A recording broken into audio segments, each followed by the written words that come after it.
Keith. Thank you, Milady. Mr. Hancock, you told the inquiry yesterday how in September of 2020 you were urging for more measures, more stringent measures, trying to move the process on for greater intervention. I would just like to show you some, and they're only a very small sample of the messages that you sent, demonstrating that indeed throughout September and October you were urging the process forward. 48399 is a WhatsApp group. On page 35 on the 17th of September.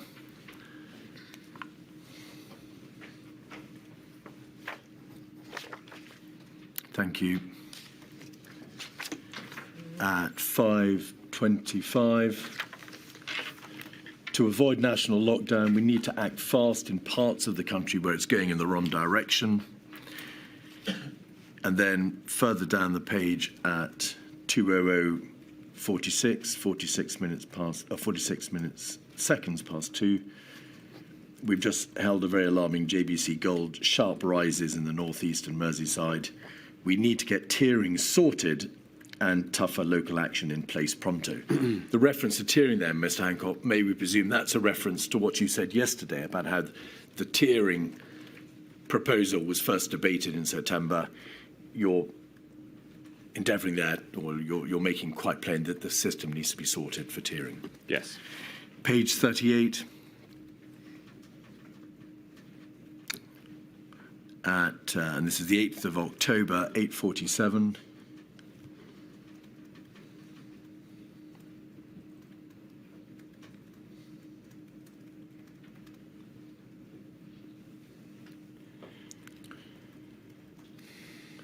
Do we have, yes, at the top of the page, Matt Hancock, we need to be making the argument in every forum, there is a problem, we want to avoid full lockdown, our call to action.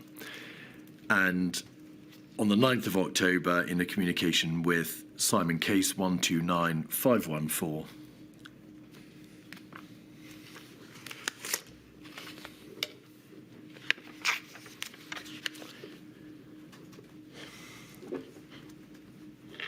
you are the owner of the cell phone, although your name's not there, Mr. Hancock. Yeah. Just seen the latest proposal. It's a white flag. We can't just give up fighting the virus. We have to stop it regionally now, or we will be in full national lockdown in a fortnight. Could you just help us? It's not entirely clear from the chronology what the latest proposal was that you're referring to there, which you described as a white flag. Can you recall? I can't particularly recall. There were a series of weak proposals over that time. In September, we introduced the rule of 6. There was a debate about whether it should be a rule of 8 or rule of 6. I'm glad that we introduced it as rule of 6, but it didn't go far enough. The tiers proposal, despite I first suggested it in early September, it was agreed at COVID-0 on the 17th or 18th of September for implementation on the 2nd of October, and it still wasn't in place by this point. The top tier within the tiering system wasn't strong enough. And my argument was that we needed to act now, both because there's no trade-off between the health and economics, as I talked about yesterday, but also if we don't lock down, there will be more deaths, and we will have to have a tougher lockdown in the future. So on reflection and with hindsight, I think that if we'd taken action sooner in September of 2020, then we might, for instance, have avoided the need to close schools, which in the end we had to because cases were so high by January. So that's one of the examples. A nod forward to the third lockdown, of course. Correct. So when you say the later lockdown, you mean the third one, because Correct. That's when schools were shut again. Because in the November lockdown, we didn't shut schools, and other than for the emergence of the Kent variant, it did get R below 1. So it shows this. The argument I was making then, sadly, turned out to be accurate, which is if you don't lock down early, then you have a tougher lockdown with more economic damage, as well as, of course, as the greater number of deaths and more damage to the health of the nation. And this is why I'm so emphatic about that being an important learning for the future. Yes. And mindful of what you said yesterday, however, about the circuit breaker proposal in September, what you were calling for in September and October was a tougher local system, a proper and well-regulated or a more stringent tier system. Yes. Because that was what you assessed was the best way of avoiding the national lockdown. But you weren't calling for the circuit breaker specifically in September for the reasons you gave yesterday. Yes, although I was also supportive of national measures to keep R down overall. And had we gone for a set of measures overall that would have kept R below 1, I would have supported that. My goal was to get R below 1. I didn't think the circuit breaker proposal would work in practice, but I could see the science behind it. I'm so sorry to interrupt, because it was too short. Because it was too short and the cases would just shoot up again afterwards. And it would risk losing public and parliamentary support. And I also, by this stage, there's a reference on the 8th of October to others are campaigning against us. By this stage, those arguing against lockdown in Parliament were formulating a group, they were coordinated, they were campaigning, and this became more of a problem later on. And so we needed to keep parliamentary consent and public support. And that was one of the reasons that I thought, in practice, a circuit breaker proposal wasn't the best way forward. With hindsight, would it have been better if I'd sat down with the scientists and said, "Okay, here are my sort of practical reasons I don't think your thing will work. You haven't come in behind my tiers proposal, but all of us care about getting R below 1. What should we together propose?" But that isn't how it progressed. But I was arguing, as you can see, very strongly for action that was necessary to save lives. You were. And as you explained yesterday, at the same time, there was built into the system, perhaps a necessary part of any system for a national imposition of countermeasures, that delay between the second or third week in September, when the tier proposal was first mooted, and the 12th of October when it was announced. It took time, in any event, to get to that stage. Well, it did, but it didn't need to take nearly so long. No. In your witness statement, you say this: "I was in despair that we had announced a policy that we knew would not work." Yes. That's the tier framework. Yes. And can you just acknowledge, and I'm just going to paraphrase what you say elsewhere in your statement about why the tier system didn't work. Yeah. You've just mentioned that the tier 3 level in the tier system wasn't strong enough. Yes. And you had, in fact, been blocked when you had tried to suggest a more stringent level. Correct. Secondly, epidemiologically, a system based on shifting tiers was always going to level up. And thirdly, you describe how the way in which there was a local negotiation with the regions which were placed into particular tiers, higher tiers, meant that there was a degree of negotiation, delay, confusion with what packages might be introduced, and then confusion for the public. Yes, and sadly, this is how it played out. So when the announcement was made, the proposal was that under Tier 3, there would be a baseline of national measures, and then further measures would be agreed with local leadership. And when I say that I knew that wouldn't work, it was because local leadership had, up to that point, largely demonstrated that they were under significant political pressure not to accept measures. Now, there were exceptions to this. For instance, the mayor of Liverpool, Joe Anderson, not the mayor of the Liverpool City region, who I know has been a witness, Joe Anderson, unfortunately, no longer with us, he was incredibly supportive, and we ended up in Liverpool having a package of measures that was effective after a very constructive negotiation and discussion, and in a spirit of collaboration. Despite, I mean, he was a Labour mayor, the parties really didn't matter at this point. Right. But others were not constructive, and in some cases actively unhelpful, and I felt put politics ahead of public health. And I don't want to go into the detail of it, but it's right that we acknowledge that. Is that what the entry in Sir Patrick Vance's diary is to? There's a reference to Manchester and the very difficult negotiations that went on in relation to Manchester. Yes, I would say that the diary entry might be better written as political leadership in Liverpool and political leadership in Manchester. I've got no beef with the fine city of Manchester. Your statement makes plain that as the end of October approached, you weren't winning the argument for a national lockdown. You therefore took the step of asking health leaders to make the case for a second national lockdown. Yes.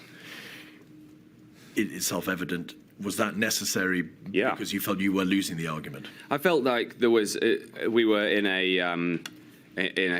a campaign to win the argument, and others were using. Whereas up to this point, I'd essentially argued internally. At that point, I decided that those who were against action, which I saw as extremely dangerous, were using public debate and trying to win the debate in the discourse, I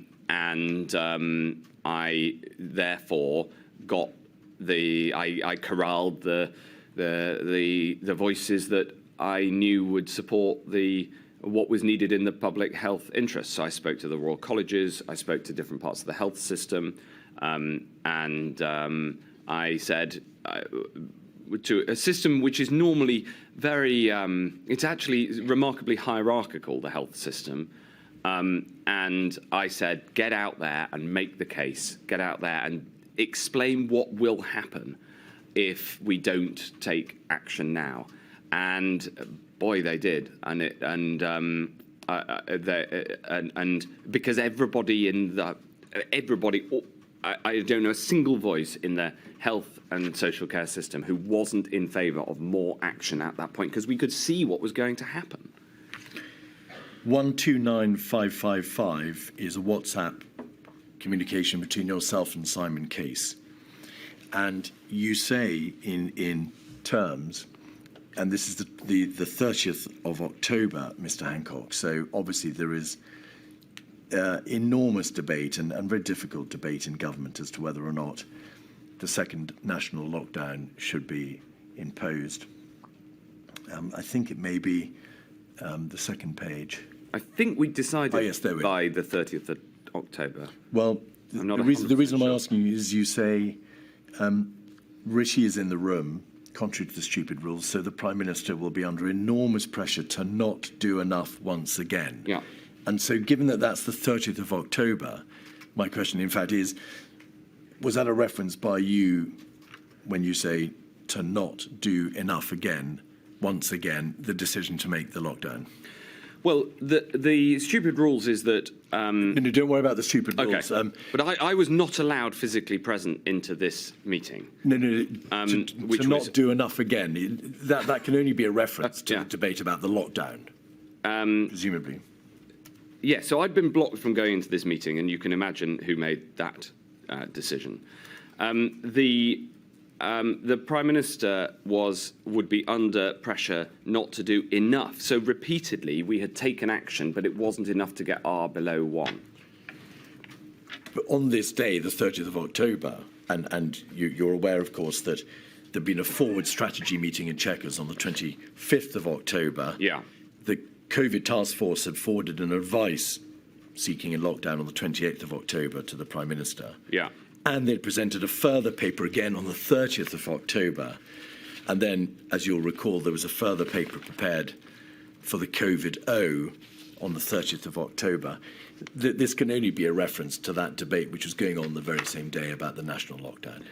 Well, around this time we did make the decision for a national lockdown. It may have been that this message was during the decision-making meeting. You can read it that way. At the bottom of the page, Mr. Hancock, you say, I can live with that. That's a reference to a question about non-essential retail and secondary schools. But I'm very worried about a rearguard action that has screwed us all over too often. What was the reference to rearguard action? But what were you referring to there? I was referring to the Prime Minister making a decision in principle to take action that was necessary to save lives, and then others arguing strongly against it afterwards. And I don't actually know who the others were, because I wouldn't have been party to those conversations. But that was something that we'd lived with. And of course, as you explained yesterday, as the Secretary of State for Health and Social Care, your primary concern, perhaps your only concern, had to be the public health clinical side of this terrible debate about the second wave bringing R below 1, and of course the damage to the economy and the societal harm that would be wrought by another lockdown. Well, obviously, as you've seen from all of my evidence and all of the contemporaneous evidence, my primary concern was saving lives and making sure that we got through this with the NHS not being overwhelmed and as few people victim to this horrible virus. That was throughout the whole period, that was my primary motivation. And this inquiry has brought evidence that I didn't even know about myself, that demonstrates the work that was going on with the health system as a whole that I led, and me obviously putting my voice to that.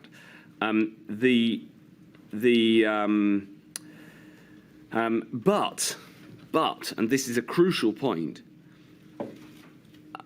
as an MP, as a member of the cabinet, I didn't only care about the health interest. The importance of the economy matters too, and that would have been more damaged by delaying, and indeed was, because we had to have a tougher lockdown. And as I've said, I think if we'd managed to bring in an earlier lockdown, we may not have had to close schools second time round as we did, because the case rate got so high. We again in January had to pull every lever, as we'd had to in March 2020. And so it is it isn't just that I was interested in the health outcomes. That was obviously my primary duty and my primary responsibility and my primary concern. But it's broader. My argument was broader than that. It was that even if you care only about the economy, you need to take the measures early, because there's absolutely no way we're going to allow R to be above 1 until case rates get to a position where the NHS is going to be overwhelmed. And that is always going to be the case until we have a vaccine. And is that why, essentially, in your witness statement, you say there were no excuses second time round? Clinically, in public health terms, there was simply no proper debate against the imposition of a second national lockdown. Economically, a second national lockdown imposed earlier would have less effect overall, damaging effect on the economy. So, as it seemed to you, the arguments were all one way. Yes, and that was true. And the more you thought a vaccine was going to come, the sooner you thought a vaccine was going to come, the lower the validity of any argument the other way. And at this point, I was highly confident that a vaccine would come.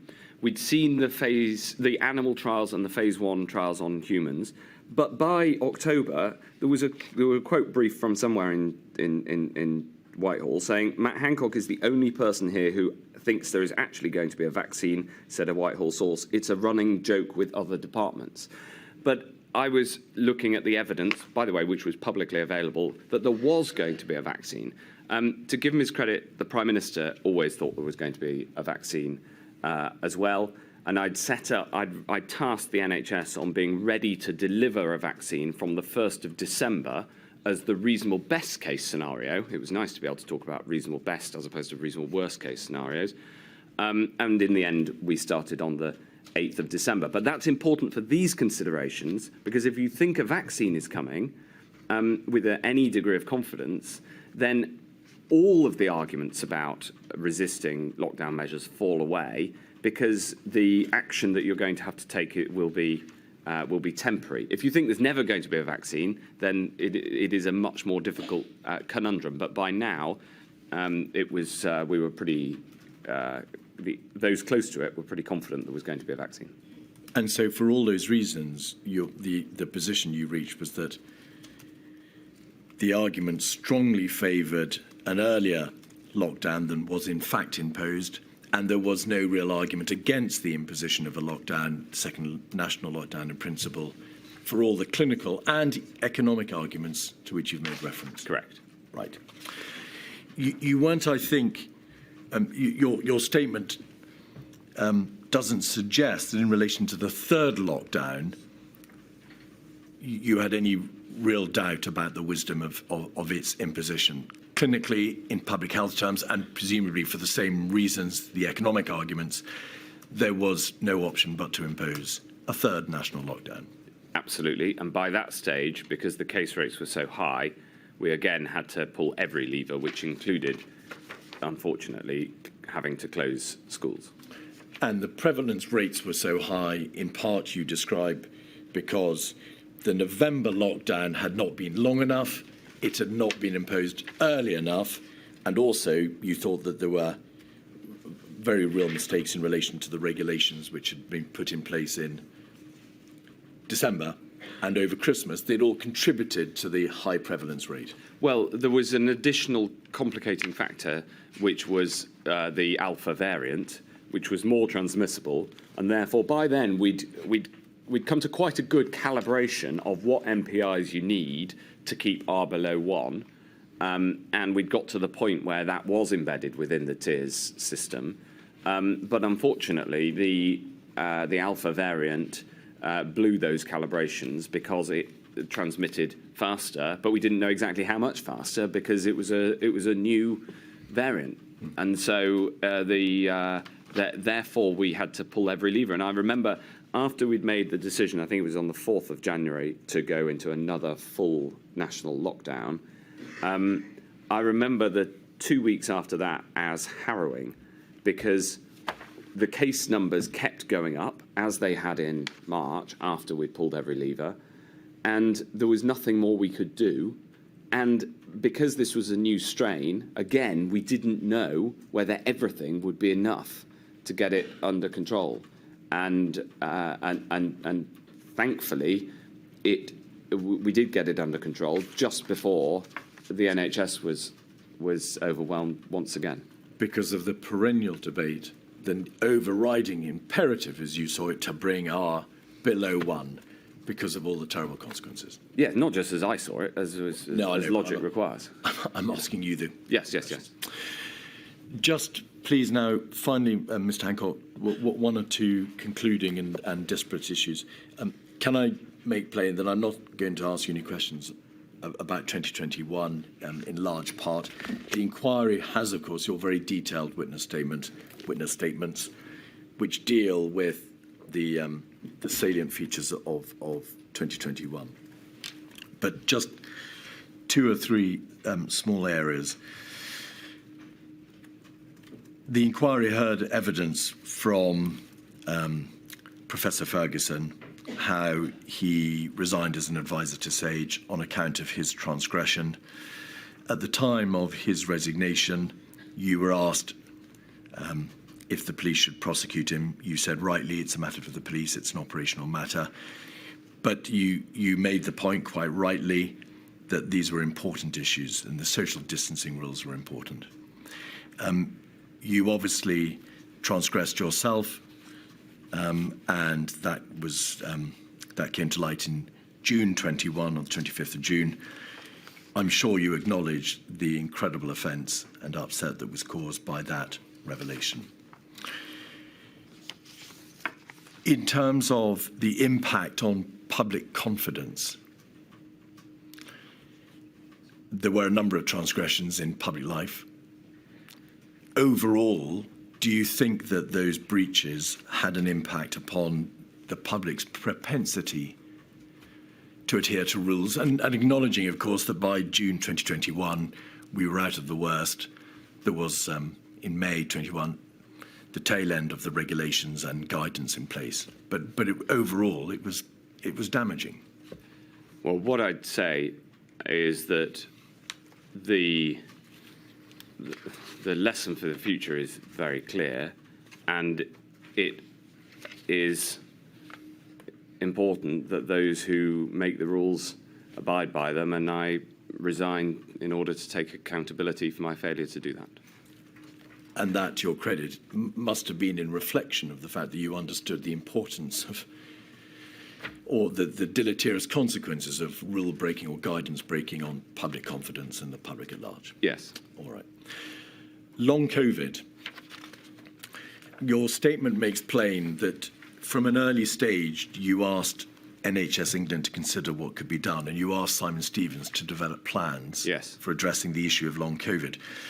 From your assistance to the promulgation of NHSE guidance in June and the announcement in July by the National Institute for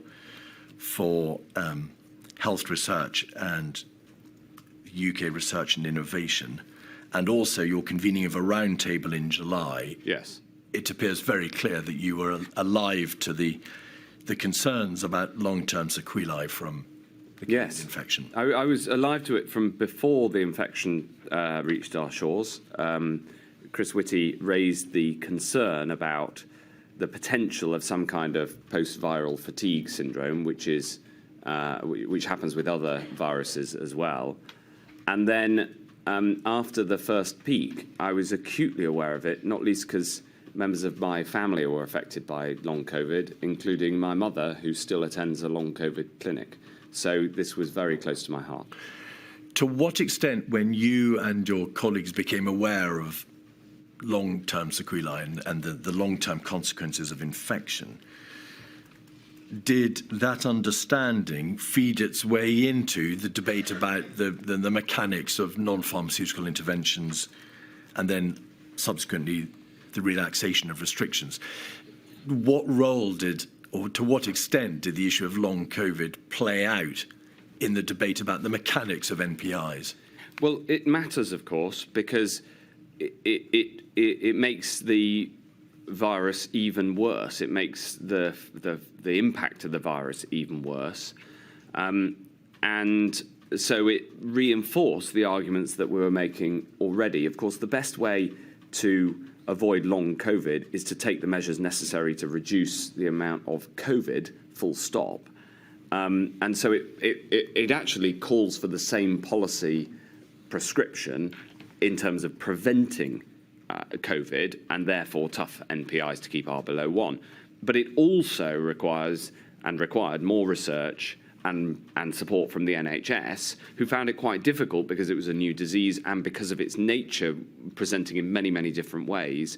They found long COVID quite difficult to categorise at first. And so with Simon Stevens, we worked together to bring forward long COVID clinics that could look across the range of conditions that are loosely gathered under the term long COVID. As I say, I cared a lot about this for personal reasons as well as professional reasons. And we didn't need sign-off from the centre. We just got on with it. Do you happen to know why, notwithstanding the considerable amount of work done on long COVID from the very early days and throughout the summer, particularly of 2020, the public campaign about long COVID wasn't launched until, I think, October? Do you know why there was that potential lag in the communication side of the debate? Yes, I think it was essentially because understandably the clinicians found it hard to get a handle on exactly what the term meant at first. I knew what it meant, and those suffering from it knew what it meant. But turning that into a formal protocol would normally have taken a lot longer. But it was one of those things that happened. It took some months for the clinicians to put it together. I think we decided to do that was it June or July 2020, at that roundtable meeting that you mentioned. The 31st of July, yes. 31st of July, which I'd convened. And so it was put together in around 6 weeks from then. So although that looks slow in the context of the pandemic, that is fast in the normal context of medical response to innovative problems. Particularly the public-facing side of the medical response. Yes, and clinicians understandably wanted an answer to the question, what exactly is long COVID, before they would go out and say that we're having a campaign on this. So that was it was a piece of work. Of course, I wish it had gone faster, and I was pushing it, but nevertheless, I can understand the reasons it took as long as it did. And finally, in relation to disparities, your witness statement makes plain that you were obviously aware from a very early stage on the clinical vulnerabilities or disparities from coronavirus 19. Yes. You were aware of the risk factors from a very early stage. Yes. You were, of course, aware, and you explain how you became aware of the terrible figures showing disproportionate numbers of black people and black and minority ethnic healthcare workers being hospitalised. Yes. and ultimately dying. And you contributed to the process by which SAGE and other bodies from April onwards looked at this issue. Did you also commission work through Public Health England? There was a rapid review, I think, on the 12th of May, then a full review on the 31st of May. And then did you also contribute to the decision that further work and the reports be ultimately commissioned through Kebby Badenoch? Yes.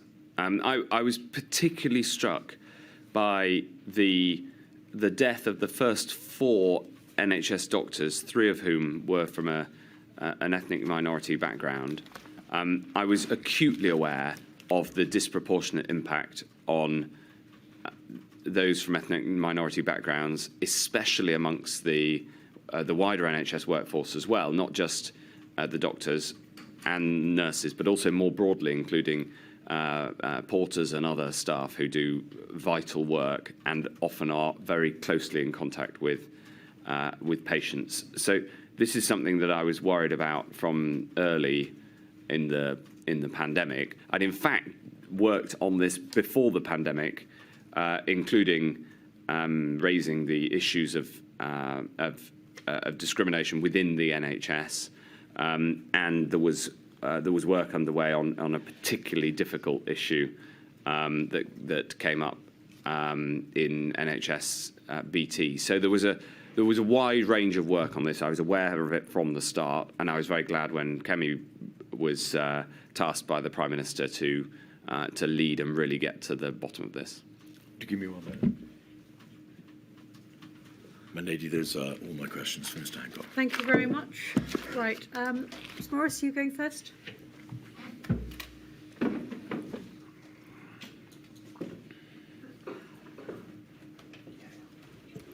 Thank you, my lady. Mr. Hancock, I ask questions on behalf of COVID Bereaved Families for Justice UK and COVID Bereaved Families for Justice Northern Ireland, who sit behind me. And together we represent over 7,000 bereaved families, bereaved by COVID, many who sit behind me, and many of whom have lost families in care homes. So my questions are centred at a high level on the decision on the 19th of March to discharge untested hospital patients into those care homes. Yesterday, you accepted an evidence that on the 15th of May 2020, in a press conference, you said that right from the start, we tried to throw a protective ring around care homes. So the context of my questions is to probe with you your claim that you'd taken those steps right from the start or Yes. at all. Yes. So I'm going to take you through some of the key dates at the start of the pandemic and examine what was known or ought to have been known by you and your department and how that informed the decisions that were made on the 19th of March. Okay? Can we first have on screen, please, INQ 49363, page 2. And this is a minutes of an adult social care coronavirus meeting.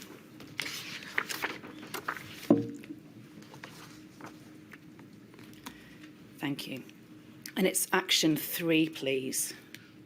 Can I just switch that? Thank you very much. I'm just going to move my... Thank you.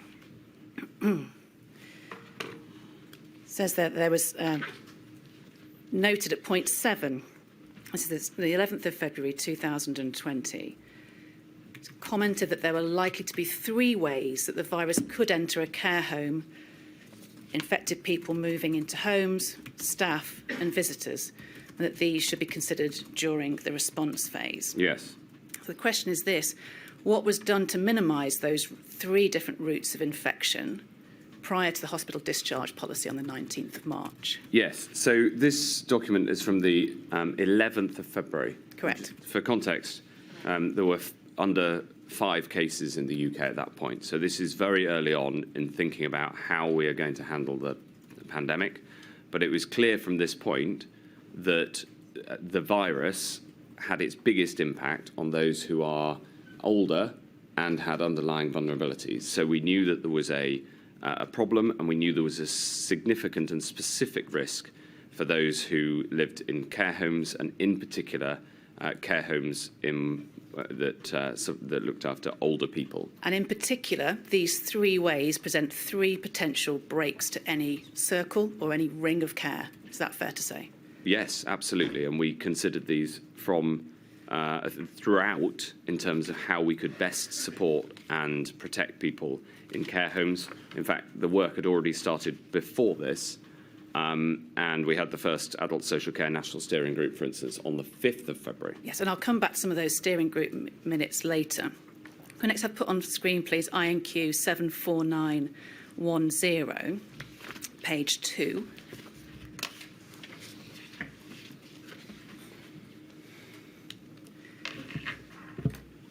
This is the 24th of February now. This is a PHE response to a question that's been proposed to them. If there's an evidence of cluster of COVID-19 cases in the UK, what will the PHE proposal be? It's under 2A, the second heading there. Could that just be highlighted and enlarged, please? Thank you. It says, if there's an assumed outbreak of 5 to 25 cases, the PHE advises that no discharges be made from hospitals to care homes whilst there's a cluster of cases in a hospital during the containment phase. Maybe a little further down the 2A section there in terms of the highlight.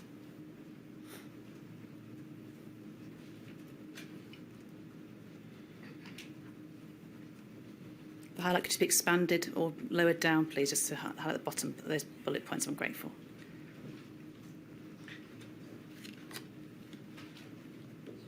Yeah, it's in the middle of that paragraph. No discharge to residential care homes. Middle paragraph of 2A. So on the 24th of February 2020, the PHE are making it clear there should be no discharge to residential care homes because of the risk of infections that would create. Is that correct?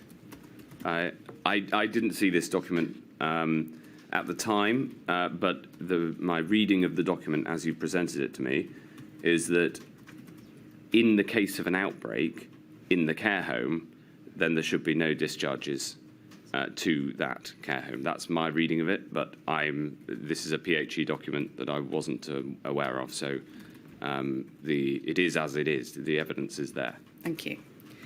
You've mentioned the National Steering Group meetings. They took place in February, and 2 in particular, the 19th and 26th of February, I'm going to suggest have been expressing serious concerns about the availability of PPE in care homes. And in particular, we can go to them if you'd like to, but I'm going to suggest on the 26th of February, there was hard evidence of PPE stock being requisitioned for NHS use. Is that correct?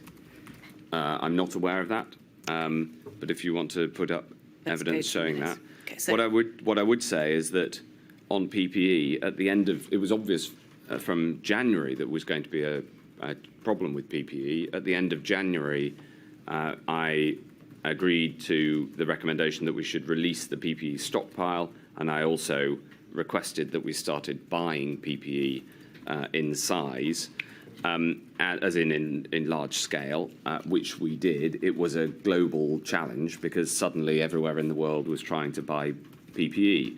Also, there's another structural point which is really important here, which is that care homes and all of social care is legally responsible to local authorities. It is commissioned by local authorities.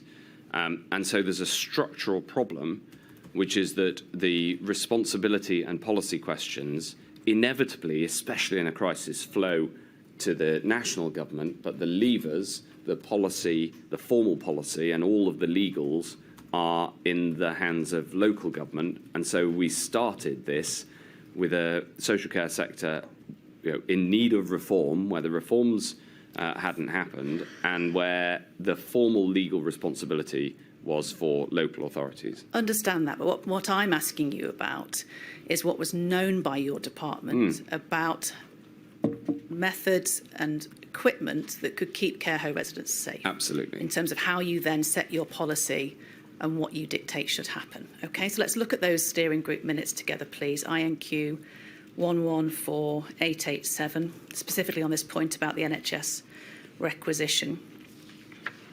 It's page 2 again, and it's the top action on page 2, please. Action. Concerns about NHS 111, and it says under the first bullet, hard evidence of providers failing to get PPE they'd paid for as its requisition for the NHS. Now, don't need to dig too deep beneath this in terms of logistical matters, but it's clear there, isn't it, that the department is aware from stakeholders that there are not only concerns about PPE, but there's difficulties in getting what they've paid for. That's what it says. Okay, thank you. So by the end of February now, that's the 26th of February, that set of minutes, I'm going to suggest that it's obvious to your department that care homes were a vulnerable population. I think you've already agreed with that. Absolutely, yeah. With multiple sources of infection, you've agreed with that, and real problems, I suggest, with obtaining PPE.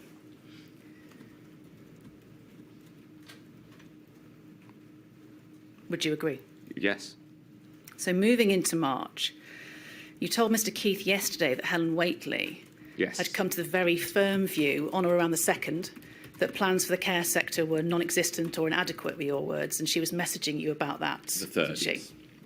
And in early March, Miss Whately also had concerns, she says in her statement, about an inability to obtain timely and accurate data Absolutely. about COVID-19 deaths in the care sector. Yep. In stark contrast to the data available in the healthcare setting. Absolutely, yes. So what was done, if anything, in early March to rectify this lack of data?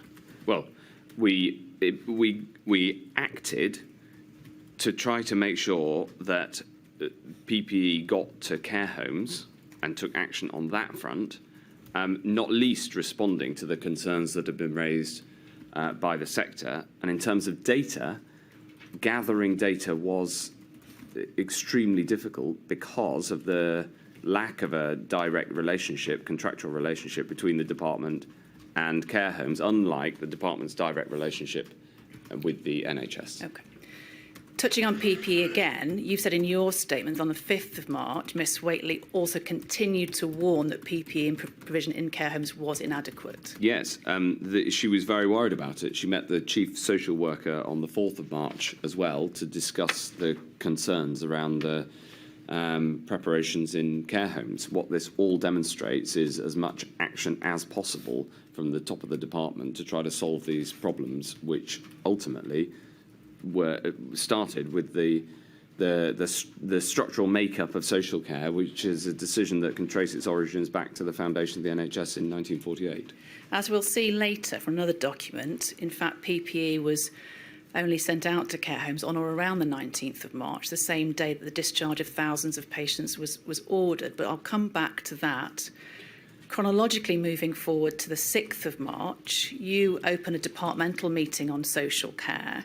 We have that on screen, please. INQ 49530, page 1, and it's the first bullet point, please.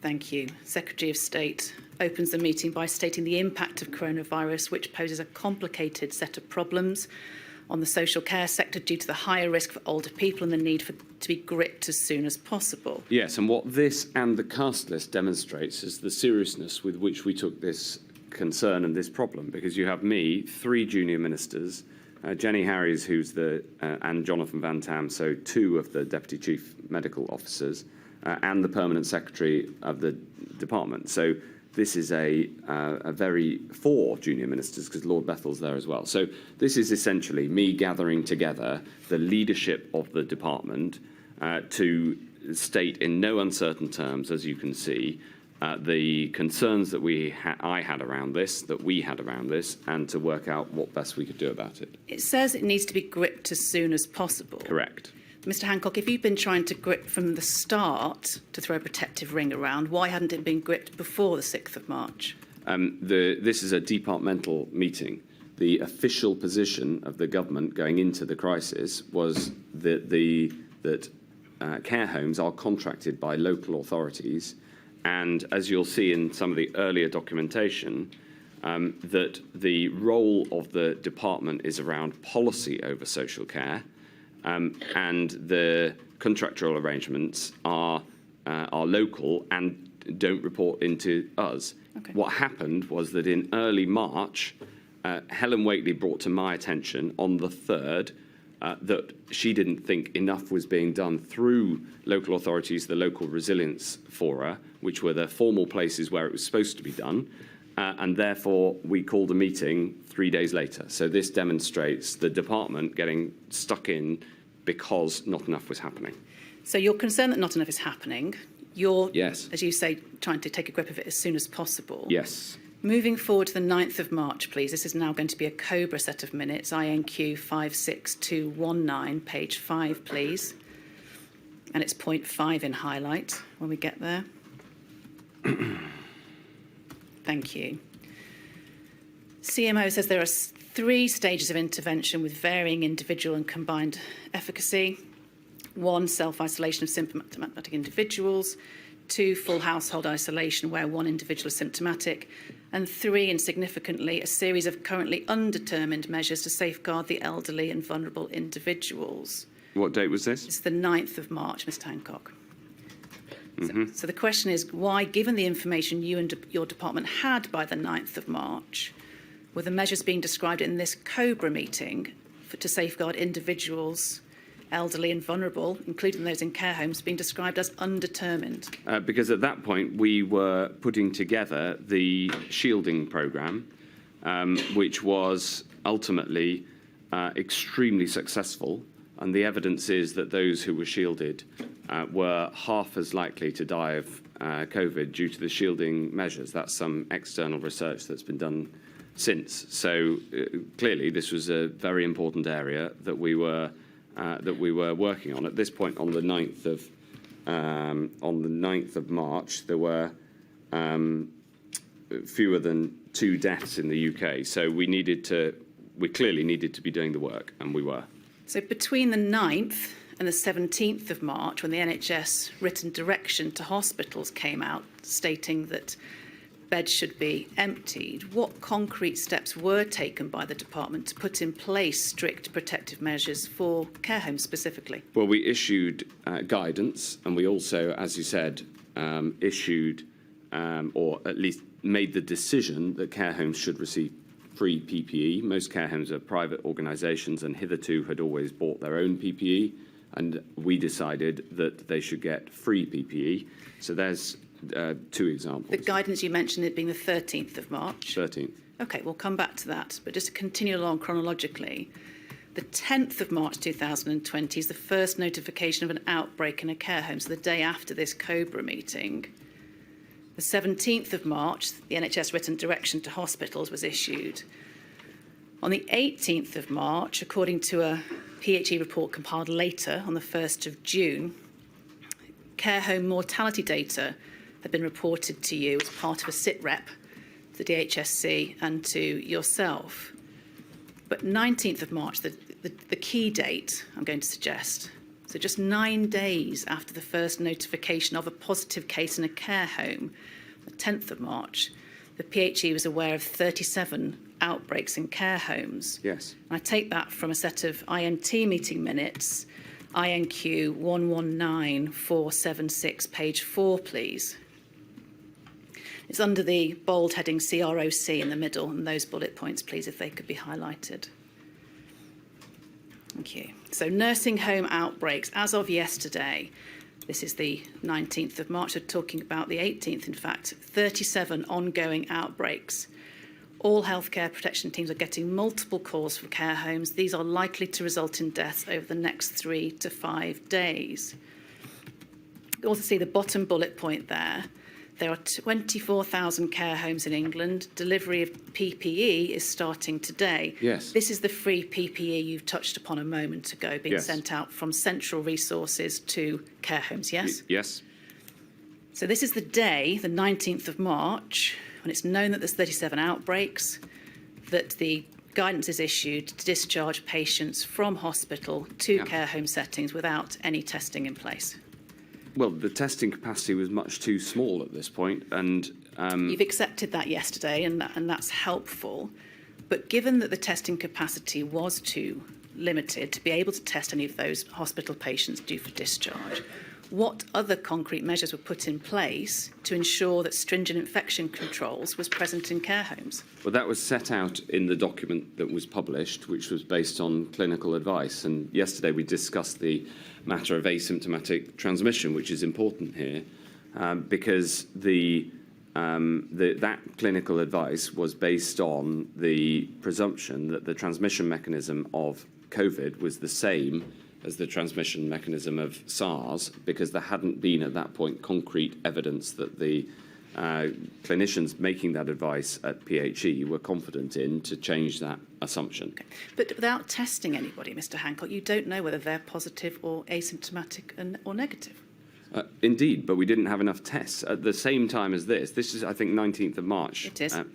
On the 17th of March, I had taken responsibility for testing from PHE into the department because it wasn't growing fast enough. So I knew there was a problem and I was acting on it. And you knew there was a problem, but still issued that directive for those patients to be discharged from hospital. Well, that's because if we'd left them in hospital, they were more likely to have caught COVID because of the risks of nosocomial infection. And as the Gardner case found, it was rational and reasonable to make sure that they were in the safest place that they could be. I fear, and there are only choices between bad options here, I fear that if we had left those patients in hospital, those who were medically fit to discharge, there is a high likelihood that more would have caught COVID and the problem could have been bigger. So, I have gone over and over in my head the decisions that we took, and save for the point about asymptomatic transmission, which we went over in detail yesterday, every decision was a choice between difficult options, and nobody has yet brought to me a solution to this problem that I think, even with hindsight, would have resulted in more lives saved. And you can put as many, and if there is one, I want to know about it, because it's crucial that we learn these lessons for the future. I'm afraid we're going to have to leave it there, Ms Morris. I know it's a really important issue, but we will have a module dedicated to care. I appreciate that, my lady. I'm afraid we're going to have to leave it there. May I just address one document, Mr. Hancock, because he's raised the matter in terms of the guidance that was issued to care homes, if I may. The 13th of March guidance he mentioned. Mr. Hancock, just to clarify with you, that guidance issued to care homes didn't state that they would expect to have any isolation facilities at all. There was nothing in place, was there? Well, that guidance was based on clinical advice, and it was published at the time. That's it, I'm afraid. I'm so sorry, but we've got a lot of questions to get through. As I say, we will return to this very important subject in another module. Ms Harris. Can you see Ms Harris? If you look round the pillar, Mr Hancock. Yes, thank you very much. Good morning, my lady. Good morning, Mr Hancock. I appear on behalf of COVID-19 Bereaved Families for Justice Cymru, representing bereaved families in Wales. And I'd like to ask you some questions within the time I have available to me, and I'll stop when my time's up, regardless of how far I've got. And those questions are about care homes, again, I'm afraid, and also about arrangements for relations between the UK government and involved administrations. Yes. First of all, if I may touch on another matter relating to care homes, the same general theme, but specifically with regards to movement of care home workers between care homes. And we heard about that yesterday, and I'd just like to pick up on one further point with regards to the timing of the intervention that there was from the Department of Health and Social Care through your initiative in May, mid-May of 2020. If I could just briefly highlight a few points about the evidence so far on this issue. Yesterday, you referred to there needing to find a balance between what you referred to as two unpalatable outcomes, and referred to there having been worries about not having enough staff in care homes. And you obviously mentioned the guidance or recommendations which were brought in mid-May 2020. So action was taken in this area then, which included also an infection prevention fund. So there was also financial support that came in at that time. £600 million and also the relevant support for the devolved administrations. Thank you. And in your witness statement, you have highlighted, and you've, of course, made this very clear in your evidence generally, that very early on, and you state from January 2020, we considered that care home residents were some of the most vulnerable to the virus. Yes. That was clear from the outset. And if I could just highlight one other point, a general point as well here at the outset, you have mentioned the division of responsibilities for this sector, and that there was a certain complexity around that, because the levers, I think was the way you put it, were in the hands of local government, local authorities. That's within England and, of course, devolved. Thank you. And that care is commissioned by local government, local authorities.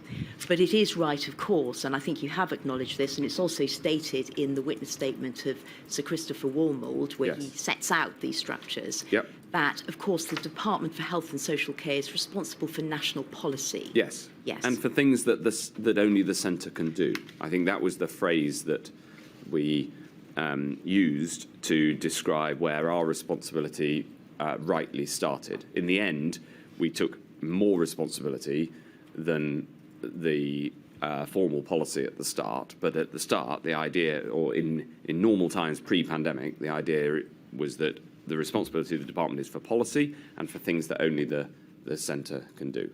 Yes, thank you. And then just to highlight the further key points in your witness evidence, then, in your third witness statement, you've dealt with this issue quite specifically, and you refer to identifying the movement of staff between care homes as a vector for transmission. Yes. That's your phrase. And you say that the moment this became clear, I pushed hard to limit and then ban staff movement. Various arguments were presented, including that staff were essential for the sector, which of course they are, but I took the view that the need to stop infection getting into care homes was more important. Yes. So those are your words. And then you refer then specifically to the care home support package and the funding support that was made available and guidance, further guidance in June 2020. Yes, although it's worth saying that that infection control fund first launched in May 2020 and then added to later, also funded, and I think primarily funded, the support payments for staff who were ill, because there was evidence afterwards, and it's intuitively clear that if you pay staff when they are ill, then they're less likely to go to work if in doubt, and that was an important way of reducing the ingress of the virus into care homes. Thank you very much. So the guidance and the funding that came in mid-May was important in those two respects. Two ways, yeah. Thank you.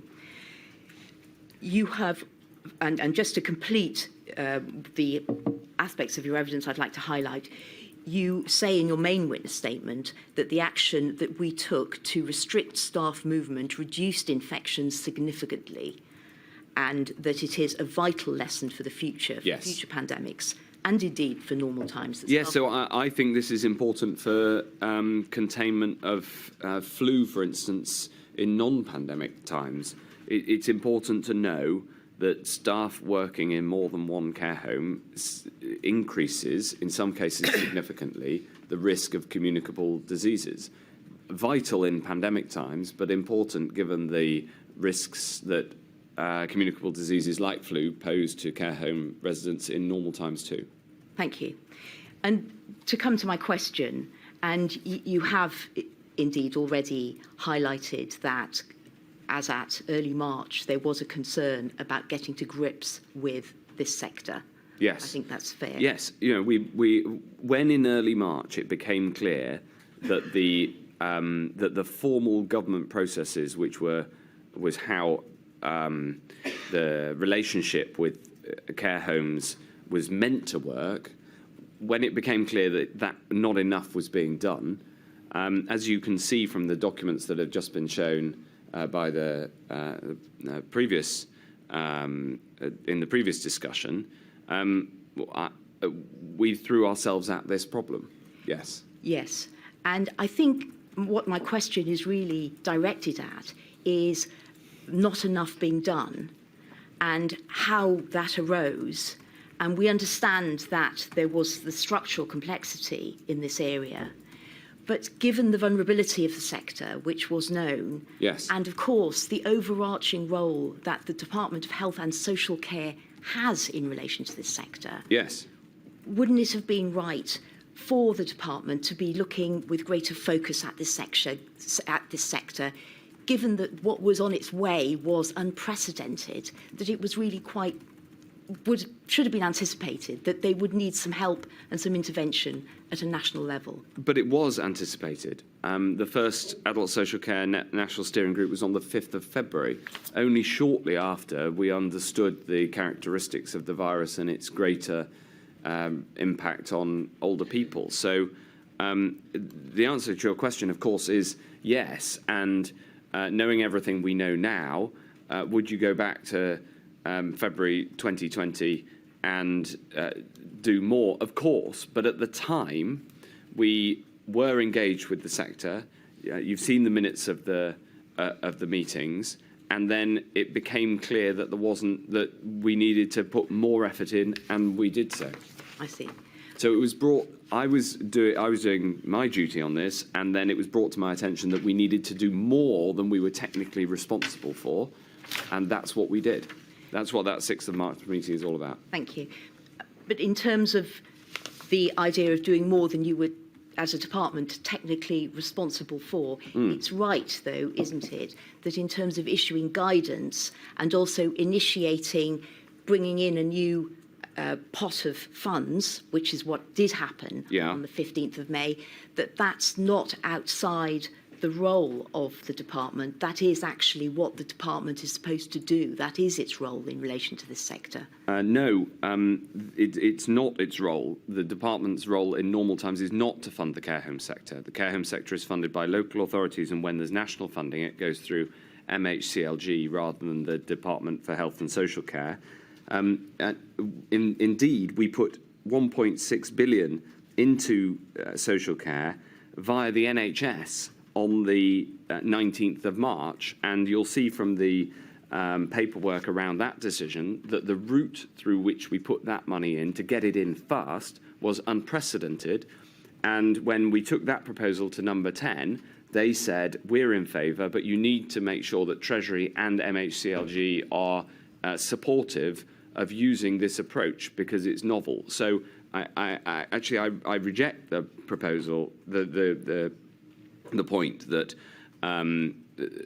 that it was our job to do that. We, in fact, invented new ways of getting money to care homes in the same way that we gave free PPE where all the time in the past PPE had been bought by the care homes themselves because they're largely private sector.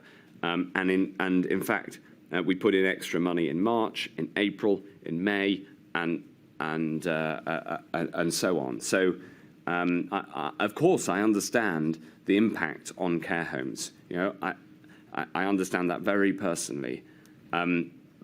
We did, once it was brought to my attention that not enough was being done, I corralled the most senior people in the department, and we threw ourselves at this problem. Thank you, Mr. Hancock. I'm grateful for those observations, and as I know you're aware, this is a subject, of course, which will be looked at in more detail in the later module. So I'll move on to my next question, and this is in relation to the subject of the co-working between the four nations. Yes. And first of all, with regards to the understanding there was of what was meant by a four nations approach, Yes, and how this was understood across government. And it's a short point, but I think it's easiest dealt with by calling up a document INQ 0002333806. And I hope that will appear on your screen. Thank you. And this is a document that you exhibited, which is a script which was provided to you when you were asked to call members of the Cabinet ahead of a Cabinet meeting on the 10th of May, which concerned the proposals for the move out of lockdown. You were provided with this script, and this told you what you were being asked to say to other Cabinet members in advance of the Cabinet meeting with regards to what those proposals were. yes. And it's useful because of what it says about the understanding of a four nations approach. So it's just that short point. And if you could go, please, to the bullet points, you will see that it, first off, explains that the government, the Prime Minister, is going to set out a roadmap for the months ahead. This is the roadmap out of lockdown. And then at the second bullet point, following that call, the PM will have a similar conversation with leaders of Scotland, Wales and Northern Ireland at Cobra to ensure that we have a four nations approach to our response. Part of the four nations approach is the flexibility to respond to the needs of particular parts of the UK. And so the devolved administrations will take their own decisions in accordance with their devolved powers.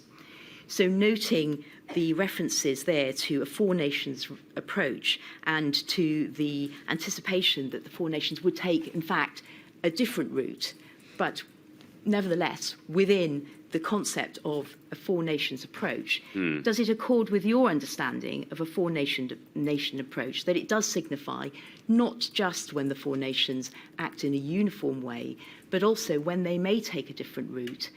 And in those circumstances, a four nations approach would imply coordination, cooperation and communication between them, whilst they may not be doing exactly the same thing.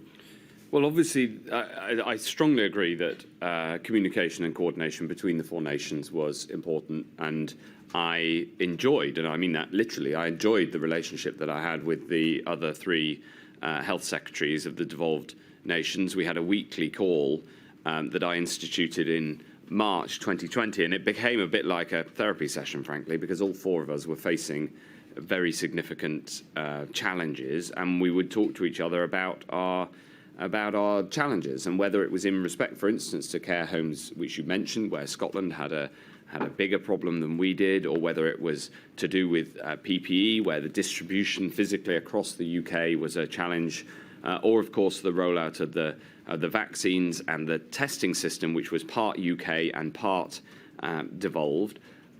We had a very constructive relationship, and I think these bullet points reflect the reality that particular parts of the UK had their devolved powers.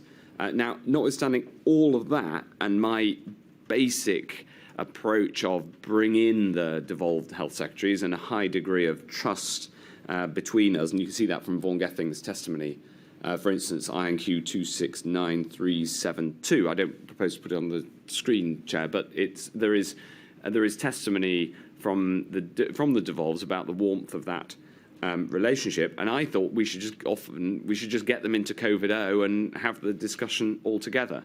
However, having said all of that, I still don't think for the future that it is necessary to have or logical to have devolved powers for handling communicable diseases, because the administrative boundaries, particularly the Welsh border, it doesn't stop human interaction at all. I mean, the Welsh border roads meander into England and Wales. You know, you only have to go to Chester Football Club, where the entrance was in one country, if I could bring you back to the question, because stadium in the other. I'm not going to ask you about your views as to whether it should have been a devolved response. But it was. It was. Yes. I'm going to ask you about, that's what it was. Yes. It was a public health emergency that was being dealt with in that way. Yes. And the aim was to work as effectively as possible, of course. Yes, and that was within my that experience. framework. Then that was my experience of it. Yes.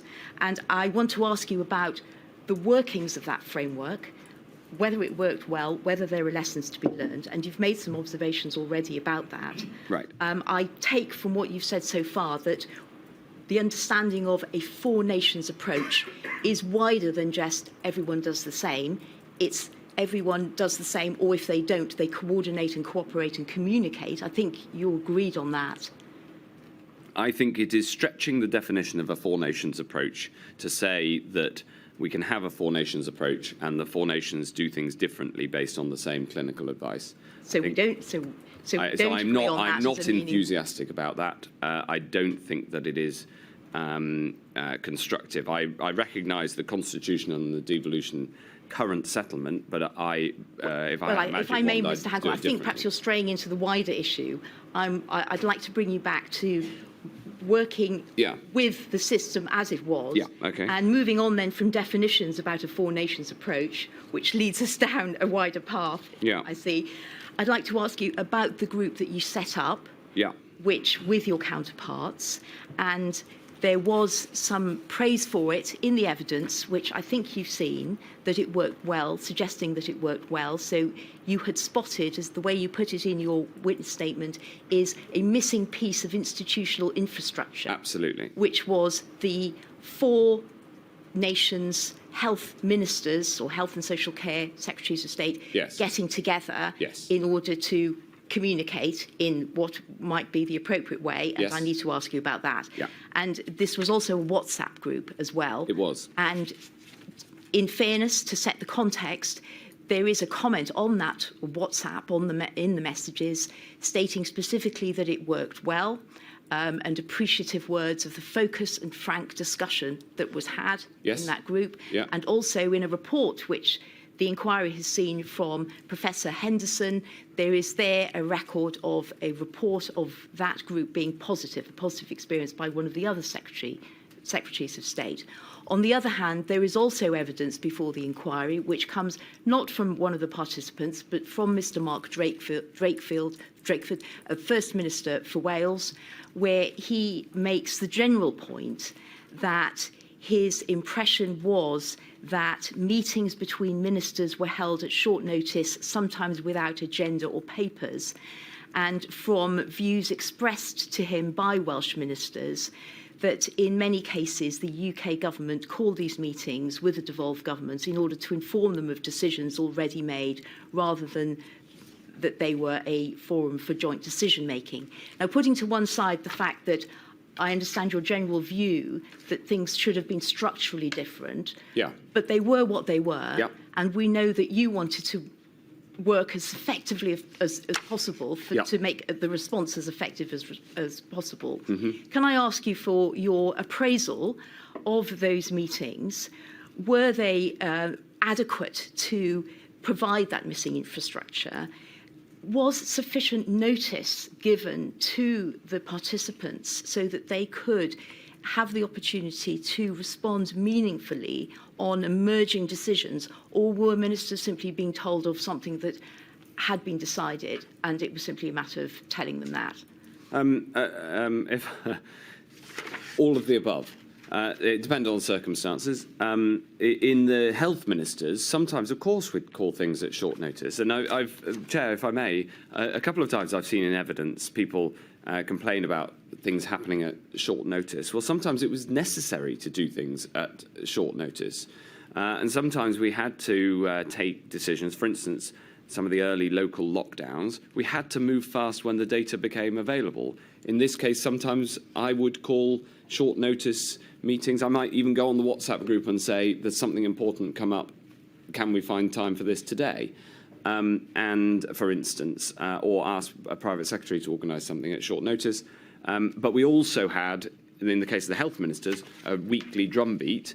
And more typically, if there was an issue that came up, we would put it into the next week's agenda, and any of the although I chaired the meetings because I have both UK and England responsibilities, anybody would put items into the agenda. And I think actually we changed it so that later on, so that we had a rotating chair of the weekly meeting as well, to make sure that everybody was engaged. But I can't commend highly enough Jean Freeman, Vaughan Gething and Robin Swan for the approach that they took. It was, we left the politics at the door. The fact we were from 4 different parties kind of made it that even easier. We cared about what we could learn from each other and what we could do together to save lives. And of course there were moments when there were substantive issues that led to tensions that needed to be resolved, but they'd be resolved in a professional and business-like manner. And I think if you look at Jean Freeman's comment when she left the WhatsApp group as she retired from politics in 2021, there's an exchange, it's a lovely exchange on the 13th of May, which summarises how we all felt about it. Mr. Hancock, thank you. I've run out of time, so I'll have to stop there. Thank you very much for your answers. Thank you, Ms Harris. Ms Mitchell, can we fit in your question before we break?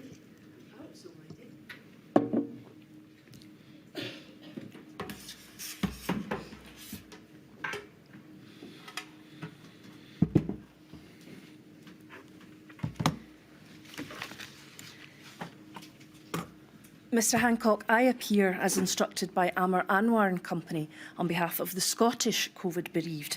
I'm obliged to my learned friend, Mr Keith Casey, who's asked many of the questions that were posed by the Scottish COVID bereaved and wish to be put to you. I just want to ask you about one area at the moment, and that is public communications between the UK government and the Scottish government. And I wonder for that purpose if we can have before us inquiry number 94320. This is a WhatsApp group that you were involved in. And if we can have page 3 of that document, please. It appears to orientate us in relation to this matter. This is a document showing text messages taking place as you're waiting for a meeting in relation to Spain and quarantine. And do we see from page 3, two or three notes down, Jamie Njoku Goodwin says that number 10 views we communicate this ASAP this evening if needed, because it appears that the DFT was asking for 24 hours before communicating it. Yeah. If we take it down to where it says owner of the cell phone. That's me. Yes, indeed. You say, me too. It will leak anyway, and we heard your views on leaks yesterday, and the Scots will try to get their announcement out first. So my question, first of all, in relation to that matter is, if and when the decision had been taken that was being proposed, what is the issue with the First Minister communicating that to the people of Scotland first? Well, there were a number of moments when the First Minister of Scotland would communicate in a way that was unhelpful and confusing to the public, and sometimes would leave a meeting and begin communication of a decision, for instance, sooner than agreed. I mean, in contrast to my warmth towards my health counterparts, we then found it much more difficult when decisions went up to First Minister level, particularly with Nicola Sturgeon, because we would find that sometimes some kind of spin was put on what was essentially substantively the same decision. So that was it was a frustration. I've got to be honest about that. You've made a number of assertions there. First, can I pick up, was there agreements made about the timing which were breached? Sometimes, as far as I'm aware, yes. But this, of course, my reference here is when there's a decision that has First Minister responsibilities. If we had a discussion, which for me was much more frequent, of course, at health level, and we all agreed on a communication plan, I have no recollection of any of those being breached. So you believe that others were breached in relation to meetings that you didn't know about, but none that you did know about? No, of course, that's not what I'm saying. What I'm saying is it was far more frequent for me to be involved in the meetings with health ministers. But yes, of course, I was in meetings where there would just, instead of a cohesive communication to the UK public about an agreed decision, including decisions agreed across all 4 nations of the UK, there would then be confusing communications, differently put, and that undermined the UK response as a whole, and it is regrettable. Mr Hancock, were you aware that the UK government's public communications suffered significant problems in being able to failure to distinguish between phrases in relation to England, the UK, this country, and using the term British meaning England? Were you aware of those difficulties? I was always very careful to try to not confuse these important terms. Yes, but I'm asking you, were you aware of the difficulties that existed in the UK government's communication? Not as far as I was involved, no. I would use the term this country to mean sometimes England, sometimes the UK, because those terms are, if you are in the same way that if you're Scottish, this country can mean Scotland and the UK. But in terms of the literal descriptions, I'm not aware of. There's no errors on that I'm aware of. My lady, I have no further questions. Thank you very much, Ms Mitchell. We'll break now. I shall return at 25 to 12. All rise.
Right. Mr. Mennell. Over there, Mr. Hancock. Thank you, my lady. Good morning, Mr. Hancock. I ask questions on behalf of a number of children's rights organizations. And all my questions are about the coronavirus regulations. If possible, if the questions allow for a yes/no answer, the briefer the better, because I have limited time. I hope you understand. The coronavirus regulations and the various amendments to those regulations became law when you, as Secretary of State for Health and Social Care, signed them. Is that right? Yes. In some cases. In some cases. Yes, it depended on the parliamentary procedure, and in some cases other ministers signed them.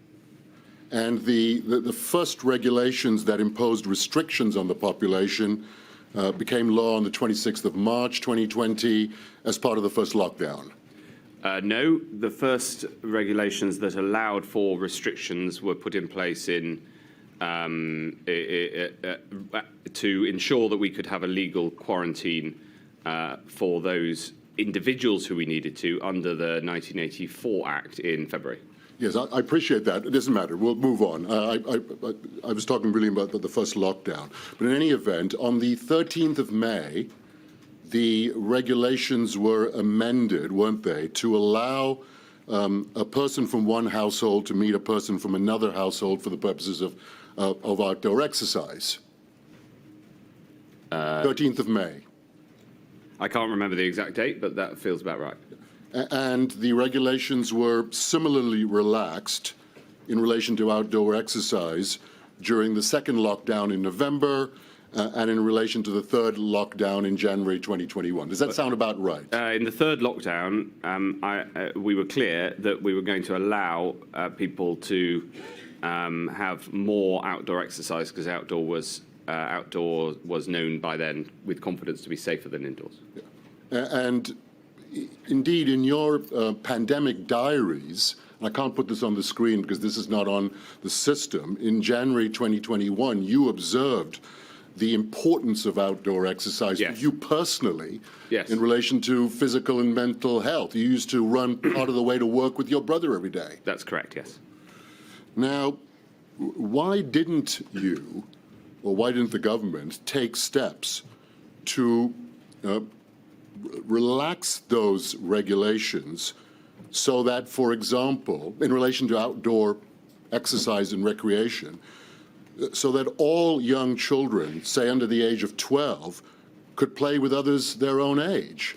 Well, we did consider measures like that because the impact of the virus on children was obviously much lower than on adults, and in particular on older adults. There were two concerns that were raised by the clinicians. One is that when you have children playing together, you still can have transmission from one to another, and therefore from one household to another.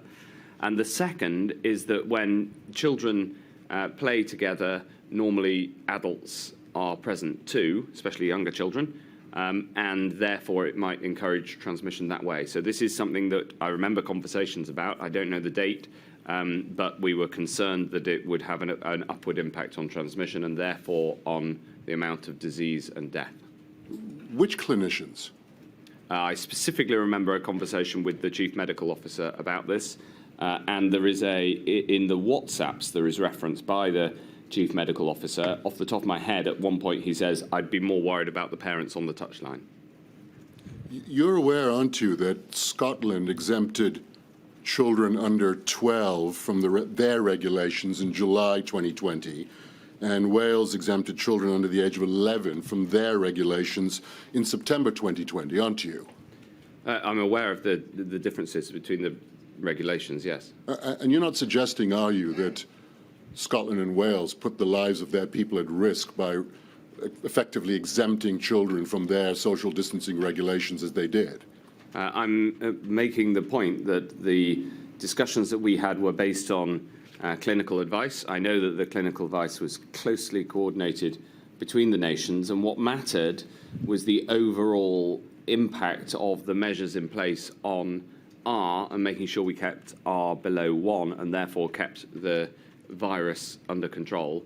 So it was a matter of the overall package. Well, I should make it clear, in the interest of fairness, and we may hear more about this in a later module on education and children, but Sir Chris Whitty did not tell this inquiry that he advised you to take a different approach for England than the approach that was taken in Scotland and Wales. I think you're entitled to know that, okay? But I'm going to move on. I didn't say that he did. I think it's I've simply given the evidence of what happened in my experience. Did you know at the time, in the summer and autumn of 2020, that the former Children's Commissioner for England, Anne Longfield, and numerous charities and non-governmental organisations working with children, including those who I represent, were asking the government specifically to exempt children from the regulations from May 2020 onwards? I was aware of their public communications, and if they wrote to me privately, I would have been aware of that too. I was also aware of the overriding need to keep R below 1 in order to make sure that the virus affected as few people as possible, especially older people who could catch it from their younger relatives or contact with younger people. You're not suggesting, are you, Mr. Hancock, that relaxing the rules in relation to children would have taken the R number above 1, are you?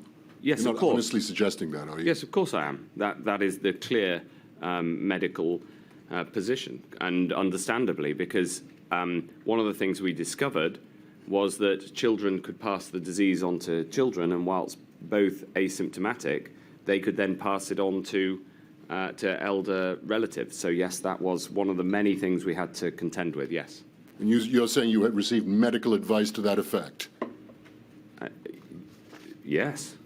Or was it expert advice you're saying, Mr. Hancock? I think we need to pick up more. I'm sorry, medical advice. Without any notice of this line of questioning, I can't give you the precise details of the documents, but it was clearly understood, my clear understanding, and essentially a consensus position that we reached. This is all obviously extremely unfortunate. It's one of the consequences of the fact that this disease passes from one person to another when you don't have symptoms. And Mr. Hancock, even in January 2021, when we went into the third lockdown, when children under 5 were exempted from the regulations, in England, children aged 5 to 12 who were too young to leave home independently were not similarly exempted, as they were in Scotland and Wales. You know that, don't you? I'm aware of the different regulations. I'm also aware of the reasons that we brought in those regulations. Nobody wanted these regulations. Nobody wanted to have to put these burdens on people. But I did want to stop the virus and to stop so many people dying from it. We've seen the testimony of the consequences of this disease. It was a horrific virus, and it was my responsibility to ensure that as few people got it as possible, and that was extremely difficult. It involved doing things nobody would want to do in any normal circumstances. And from the tone of the questions, I get the impression that you think that that was you're inviting me to say that that was a mistake. It wasn't a mistake to put in place the restrictions that saved lives. In fact, my overall point is that we needed to have done that sooner in order for there to have been fewer deaths. That's what I was working for.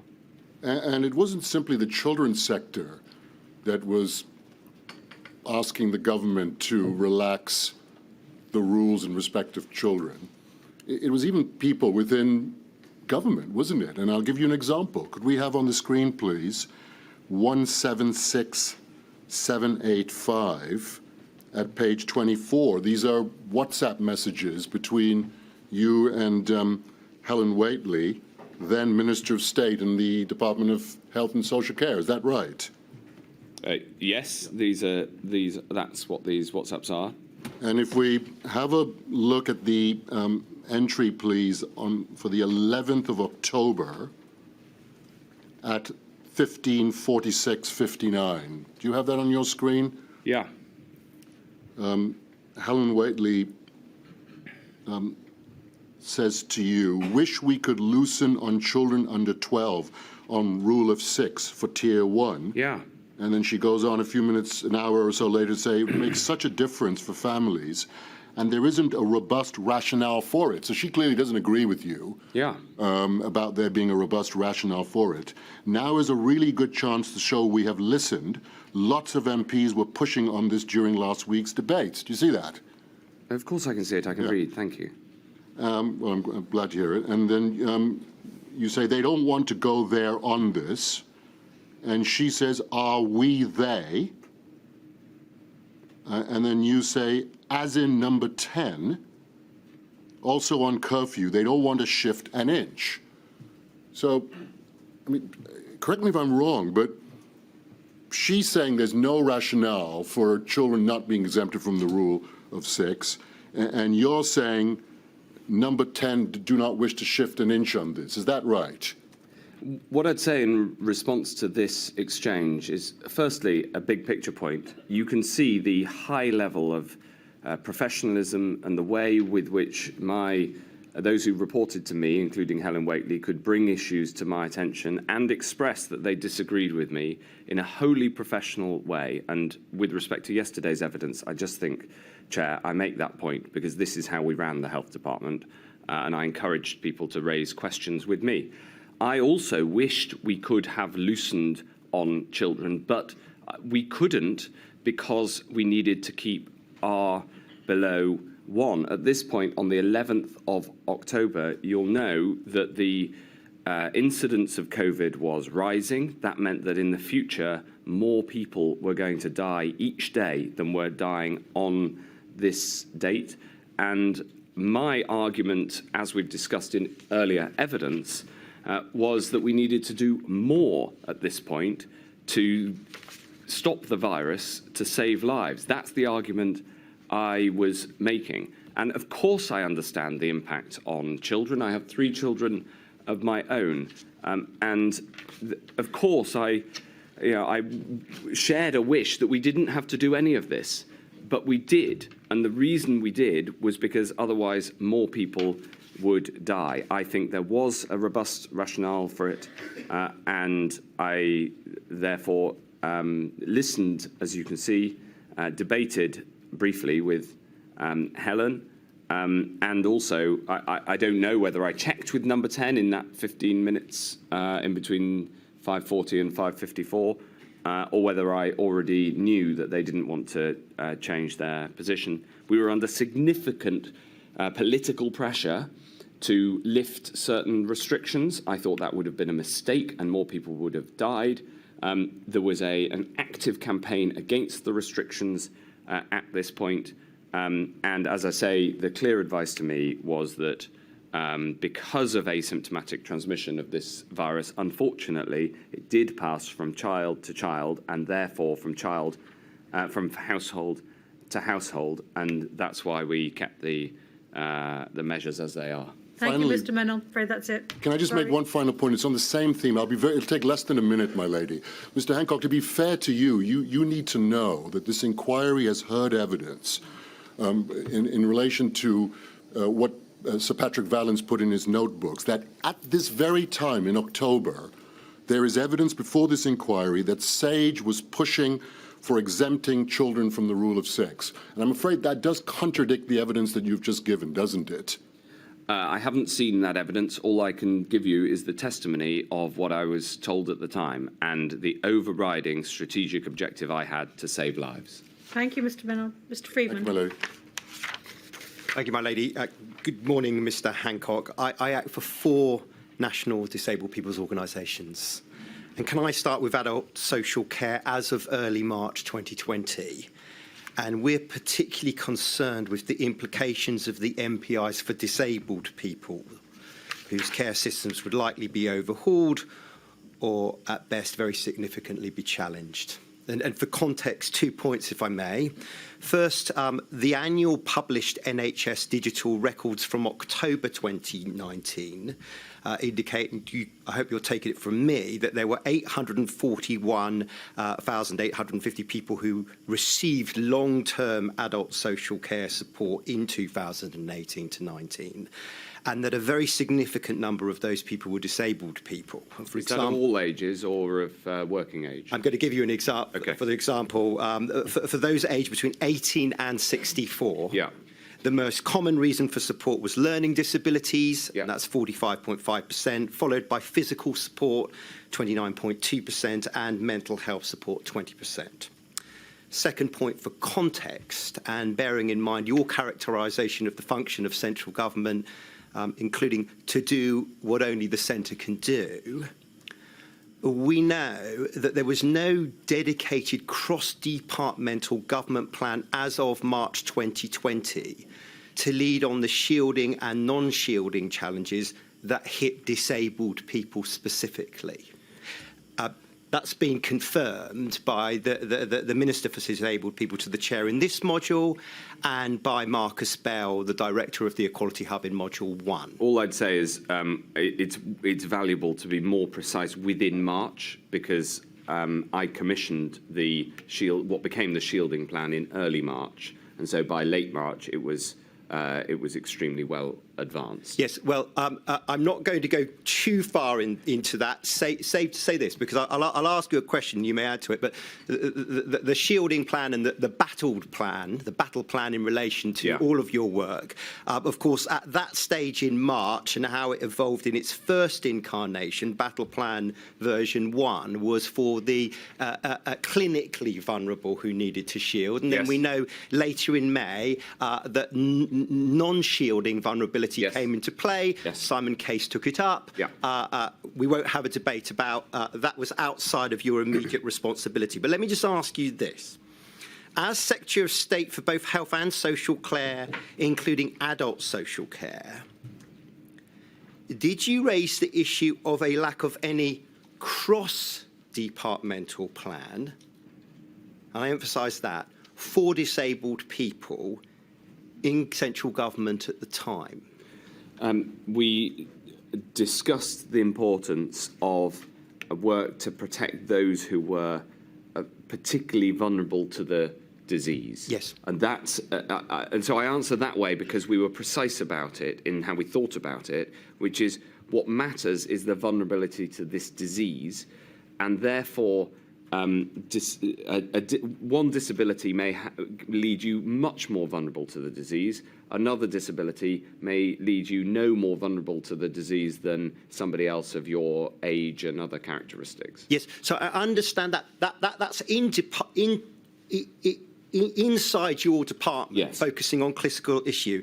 And my question is a more general one of the various vulnerabilities that were going to arise, both the clinical vulnerability that you've just focused on, and, as it were, the non-shielding vulnerability, paradigmatically determined by the nature and the harsh nature of the lockdown measures and the like. Did you raise, as it were, the absence or the sufficiency of cross-departmental government planning for the whole of that impact? My recollection is that this was discussed at one of the MIGs, the Ministerial Implementation Groups, but I don't have a date for you of that. And beyond the obvious clinical-focused responsibilities of your department, whose responsibility in government, either personally or, let us say, departmentally or institutionally, would it have been to raise the need for cross-departmental planning across the range of clinical and non-clinical vulnerabilities arising out of the COVID response? Well, the answer is that in the pandemic, that is a very big question, because the issue of those who were more clinically vulnerable was clearly a cross-departmental one at the heart of the overall response to COVID. And so the Chief Medical Officer and others would have been heavily engaged on that side.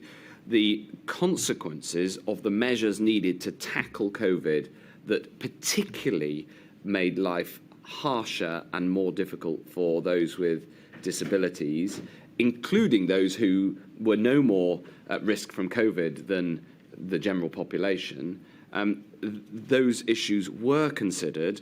I think that the lead, of course, there's a Minister for Disabilities, and I know that he's given evidence, but that would have been more likely to have fallen within MHCLG's remit, and they led on the overall shielding and then the allied non-shielding, non-clinically vulnerable support.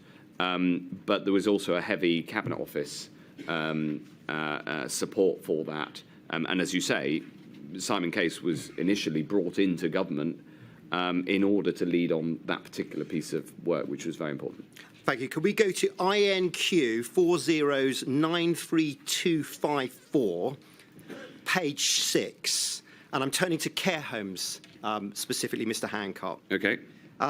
These are WhatsApp messages amongst you and your staff, but I want to focus on the one with Jamie Nyoku Goodwin. It's dated 4th of April, Nyoku Goodwin, dated 4th of April 2020.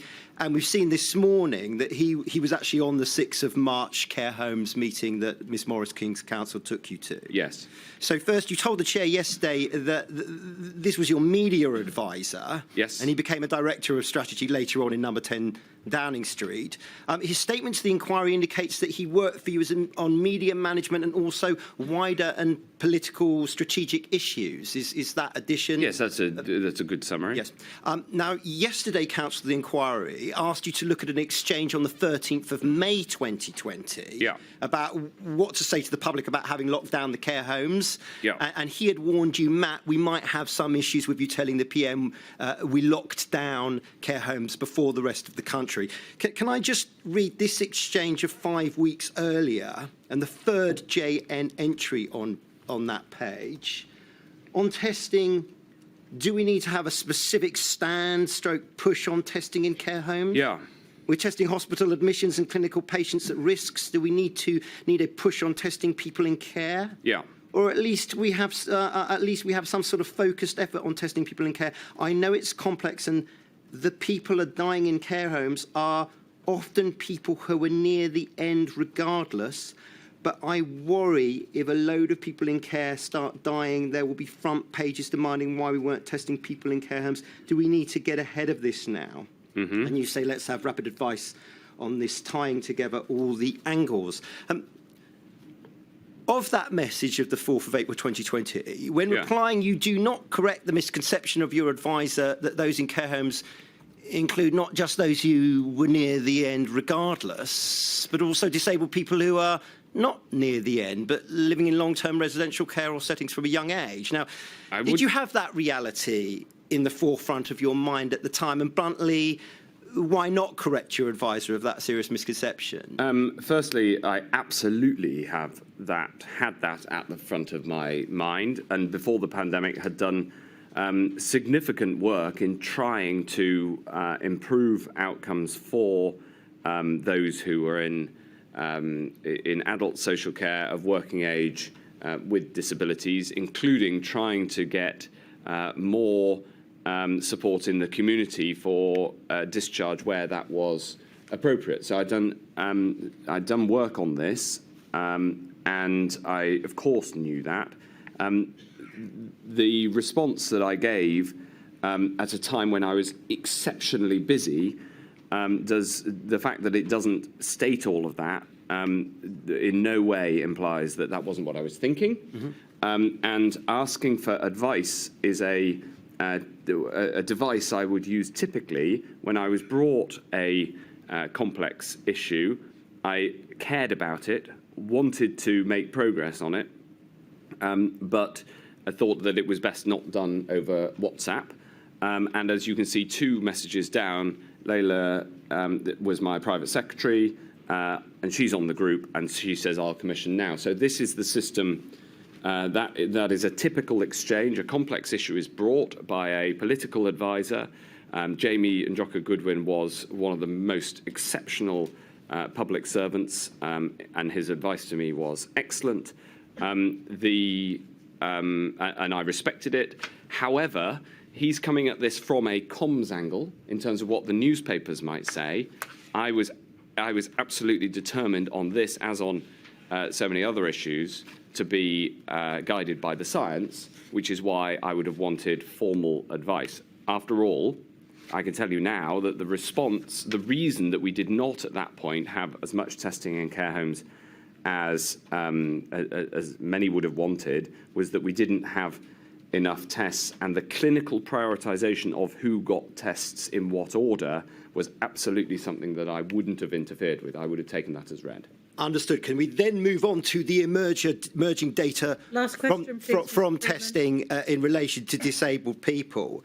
And can I really then, because of the chair's intervention, crunch it down? During the course of the summer, very significant statistics emerged that amount to 59% of those who have died from COVID between the 2nd of March and July were disabled people. Now, do you recall becoming aware of those very significant figures? Yes. And if so, roughly, we won't hold you to exact date, but roughly when do you think you did become aware of those kind of figures? Off the top of my head, I don't know. We can discover it in the paperwork if necessary. But given this point, what I'll call the Badenoch Review, very generally, commissioned in June, as you put it in your statement, quote, to improve understanding of drivers for disparities to inform decision making. Why, as far as you were concerned, did the Badenoch Review not look at disabled people as well as the very important matter of ethnic minorities? My initial understanding of the Commission to Public Health England, which ultimately became the Badenoch Review, because it all came from this work within Public Health England, was that it was to look at disparities, and I would take that to involve all protected characteristics. Quite. And that was my approach to it. Of course, there was a complication here because of comorbidity. Yes. Not least because of the strongest correlation with risk from COVID was, of course, age. Mr. Hancock, in view of time, because we've heard quite a lot of evidence, my only question is, what was your understanding about why it focused as it did on ethnic minorities and not disabled people? Did you have any understanding about why it focused? No, my understanding when before it was passed to Kemi Badenoch was that it was a question of disparities as a whole. Yes, and Thank just you, lastly, Madam, if I made Mr. one. Friedman, thank you. I'm sorry. Sorry, we've got so much to get through. I know these important issues, the people you represent, in every case, including Mr. Menon, but we have to get on. I've got so many to get through. Mr. Thomas. Very well, my lady. Sorry about the layout. Yes, and I'll answer to the chair, I'm told, so I apologise that I'll get used to seeing your back. Right.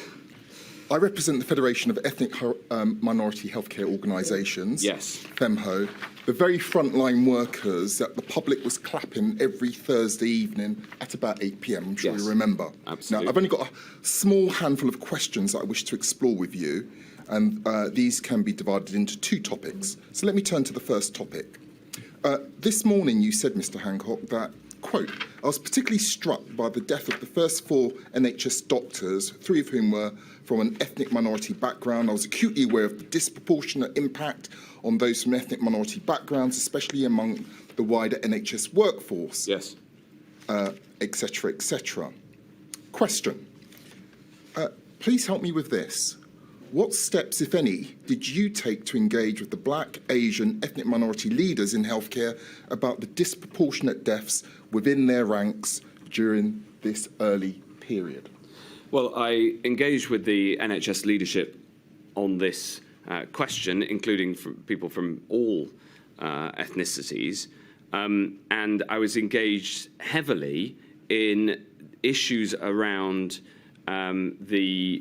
firstly, the evident higher risk of those from ethnic minority backgrounds to the disease, but also the more long-standing issue of racism within the NHS, which came to light in a report that had been begun before the pandemic. So this is an issue I was heavily involved in. The NHS can't work without its amazing, diverse workforce, and it was something that I was concerned about well before the pandemic. Yeah. Secretary of State or former Secretary of State, let me just put this to you clearly and bluntly. Did you or did you not at this time specifically engage with the leadership of any ethnic minority healthcare body? That's the question. I engaged with ethnic minority leaders across the NHS and indeed social care. Specifically in terms of meetings, we'll have to look through the diary to understand, to see how, who, and I'm very happy to do that. Well, okay, let me move on to the second question. What concrete steps did you take as Health Secretary to mitigate against the unequal impact of the pandemic on Black, Asians and minority ethnic healthcare workers and patients? Well, there were a number of things that we had to do. As Professor Van Tam set out in his evidence, making sure, for instance, that there was PPE that would fit people from any ethnic minority background or from different ethnic minority backgrounds was an important issue that came to light and that we worked on.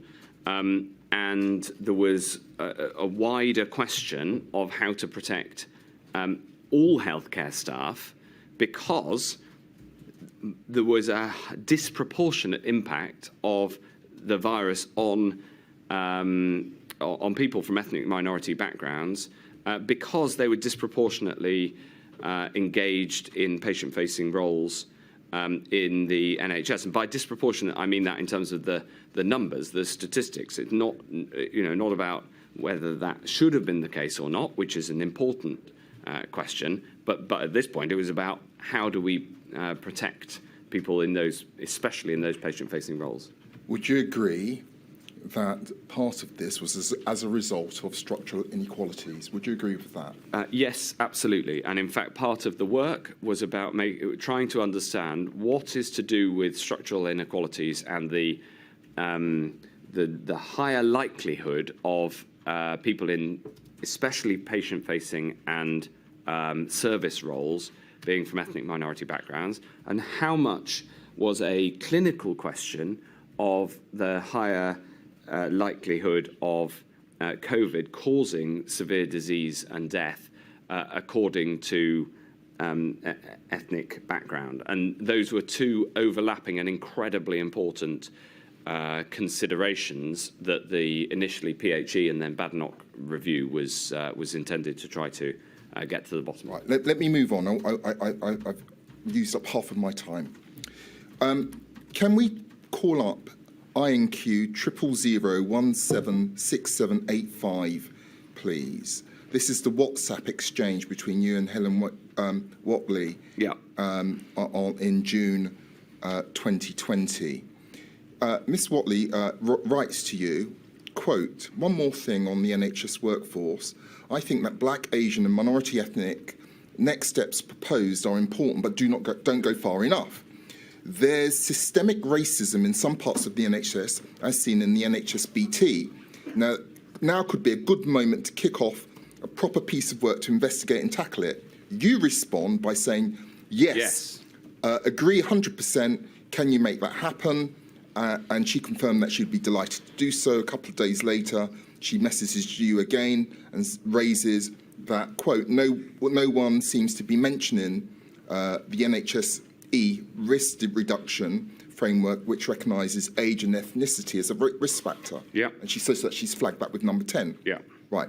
So can we agree this?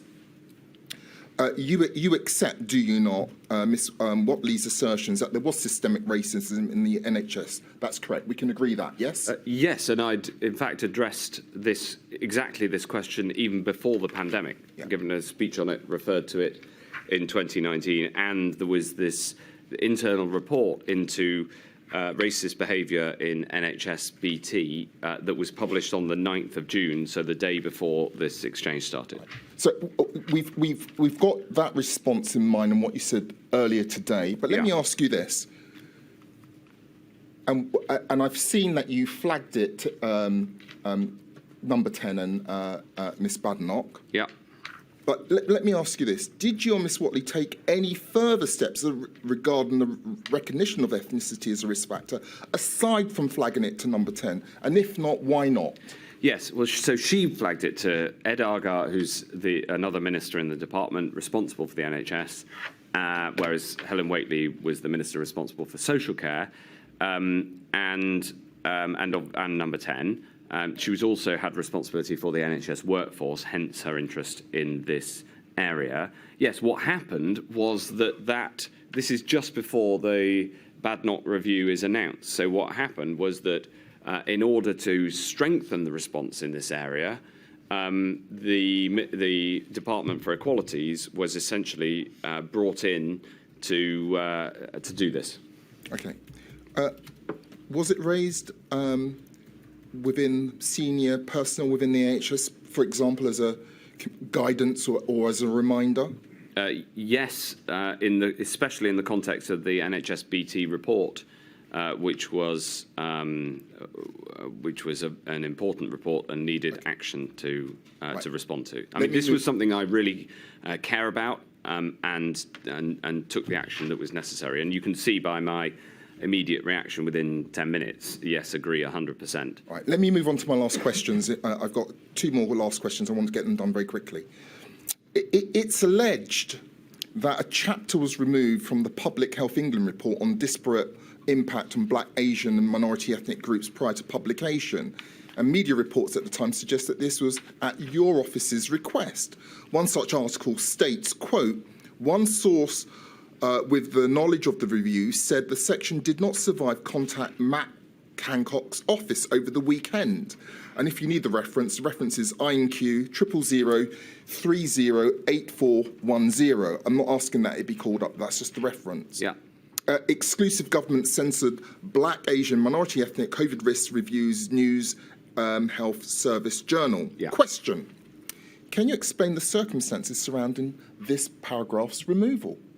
I don't know whether a paragraph was removed or not. I can't recall that. But I do recall there being a public discussion along the lines that is suggested by the HSJ report.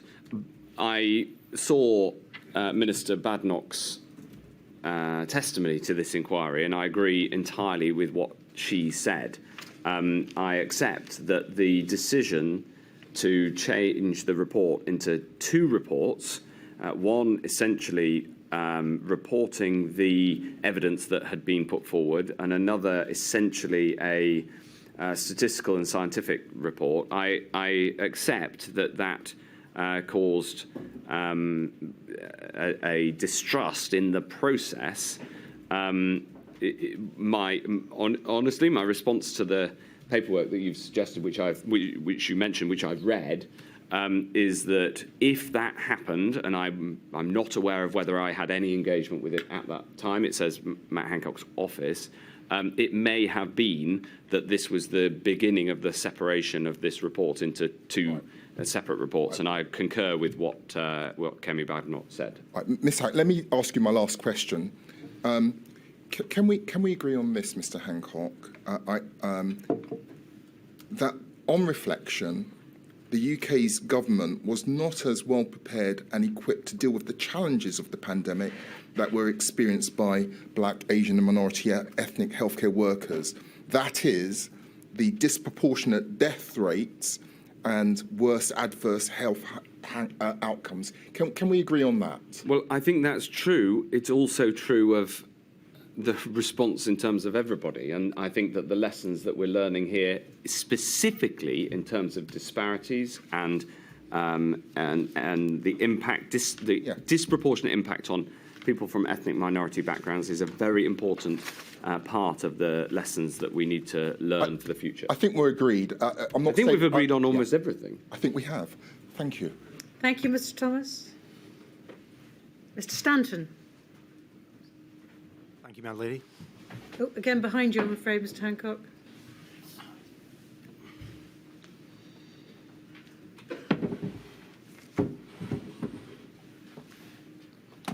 Good afternoon, Mr. Hancock. I'm sorry about this slightly awkward positioning. I represent the British Medical Association, and I'll be asking you some questions concerning the circumstances of doctors and healthcare workers. I'd like to highlight a couple of points of relevant background before I ask you the questions. The first is a piece of information I think you'll be aware of, and I don't think we'll need to bring it up on screen.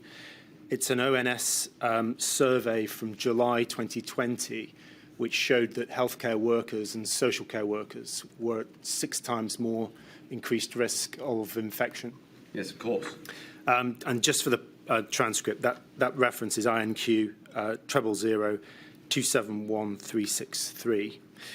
The second piece of information, which I think will be helpful, and I'd like to bring up on screen, is an email from Professor Van Tam right at the start of the pandemic on the 14th of January.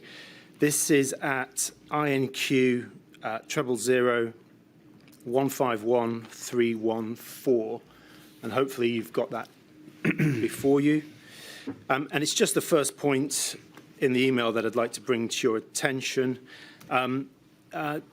Professor Van Tam is providing some advice to your department right at the early stages about triggers for escalating the response. Yeah. And trigger one, as you can see, is in relation to infections amongst healthcare workers. And he makes the point in a style which we've become familiar with, that healthcare workers are always the canary in the coal mine. Yeah. By which he obviously means they're the first identifiable group that will become infected, and as such, they'll operate as an early warning system. Specifically of person-to-person transmission. Yes, thank you. So with these points about increased risk in mind, and thinking about your representations throughout the summer of 2020 and into the autumn, Yeah. about the need for caution when opening up, Yeah. I'd like to ask you about the extent to which you felt you were able to advocate on behalf of healthcare workers who had faced a traumatic experience in dealing with the first wave, Yeah. suffered high levels of infection, and desperately needed an opportunity to recover. Yes. And, if possible, to avoid a second wave. Yes, I felt that argument very deeply. Could you help the inquiry with any insights about any obstacles you might have faced in this regard? Well, the obstacles are were described and discussed in the questioning from Mr. Keith, because in the same way that to tackle long COVID, you need to tackle COVID, to stop healthcare workers dying from COVID, you need to tackle COVID. Now, there are also specific actions that you can take. You asked specifically about the summer, and of course, by the summer, we did have a very significant testing operation, and testing in hospitals. But earlier we were discussing the challenges of getting testing into care homes, and in a way, your question demonstrates that there are other priorities too that need to be considered. And so in that instance, I always took clinical advice on that prioritization. But yes, there was, and the same goes for PPE, by the way, where there was this tension. Where do you use your PPE? And the argument that you are rightly, correctly, and understandably making is healthcare workers are amongst those who are most highly affected. It was, for instance, why we put healthcare workers in the very first group to get the vaccine. Yes, thank you. Can I move on to a sort of connected issue and one that also concerns risk of infection? Can I ask you about your understanding of airborne transmission? Yes. What were you advised about this risk, and when did you become aware that it was a significant route of transmission? So, just to be totally clear, are you asking about the distinction between droplet transmission and airborne transmission through essentially aerosol? Yes, I am. So so this was a really, really important point, and sometimes quite complicated to describe, and also the science behind it was very complicated to ascertain. So how the virus spread from one person to another is obviously an absolutely critical part of transmission, not only the rate of transmission, but how. And early on, based on previous coronaviruses, it was largely assumed that it was droplets that made transmission happen, and therefore not being close to somebody was one of the most important things. But it became clear through the early summer of 2020 that, in fact, aerosol, airborne transmission was more important. So it was a bit like if you have a, I remember the very first description, which again was given to me by Professor Van Tam in his eloquent way. If you have a smoky candle, the way that the smoke will go in the whole room, the consequence of that is ventilation. What became seen as much more important and is more important for dealing with the transmission of COVID than droplets. But that was not understood at the start because it was a novel disease, and the starting point was an assumption that the transmission was the same as SARS-CoV-1. Thank you.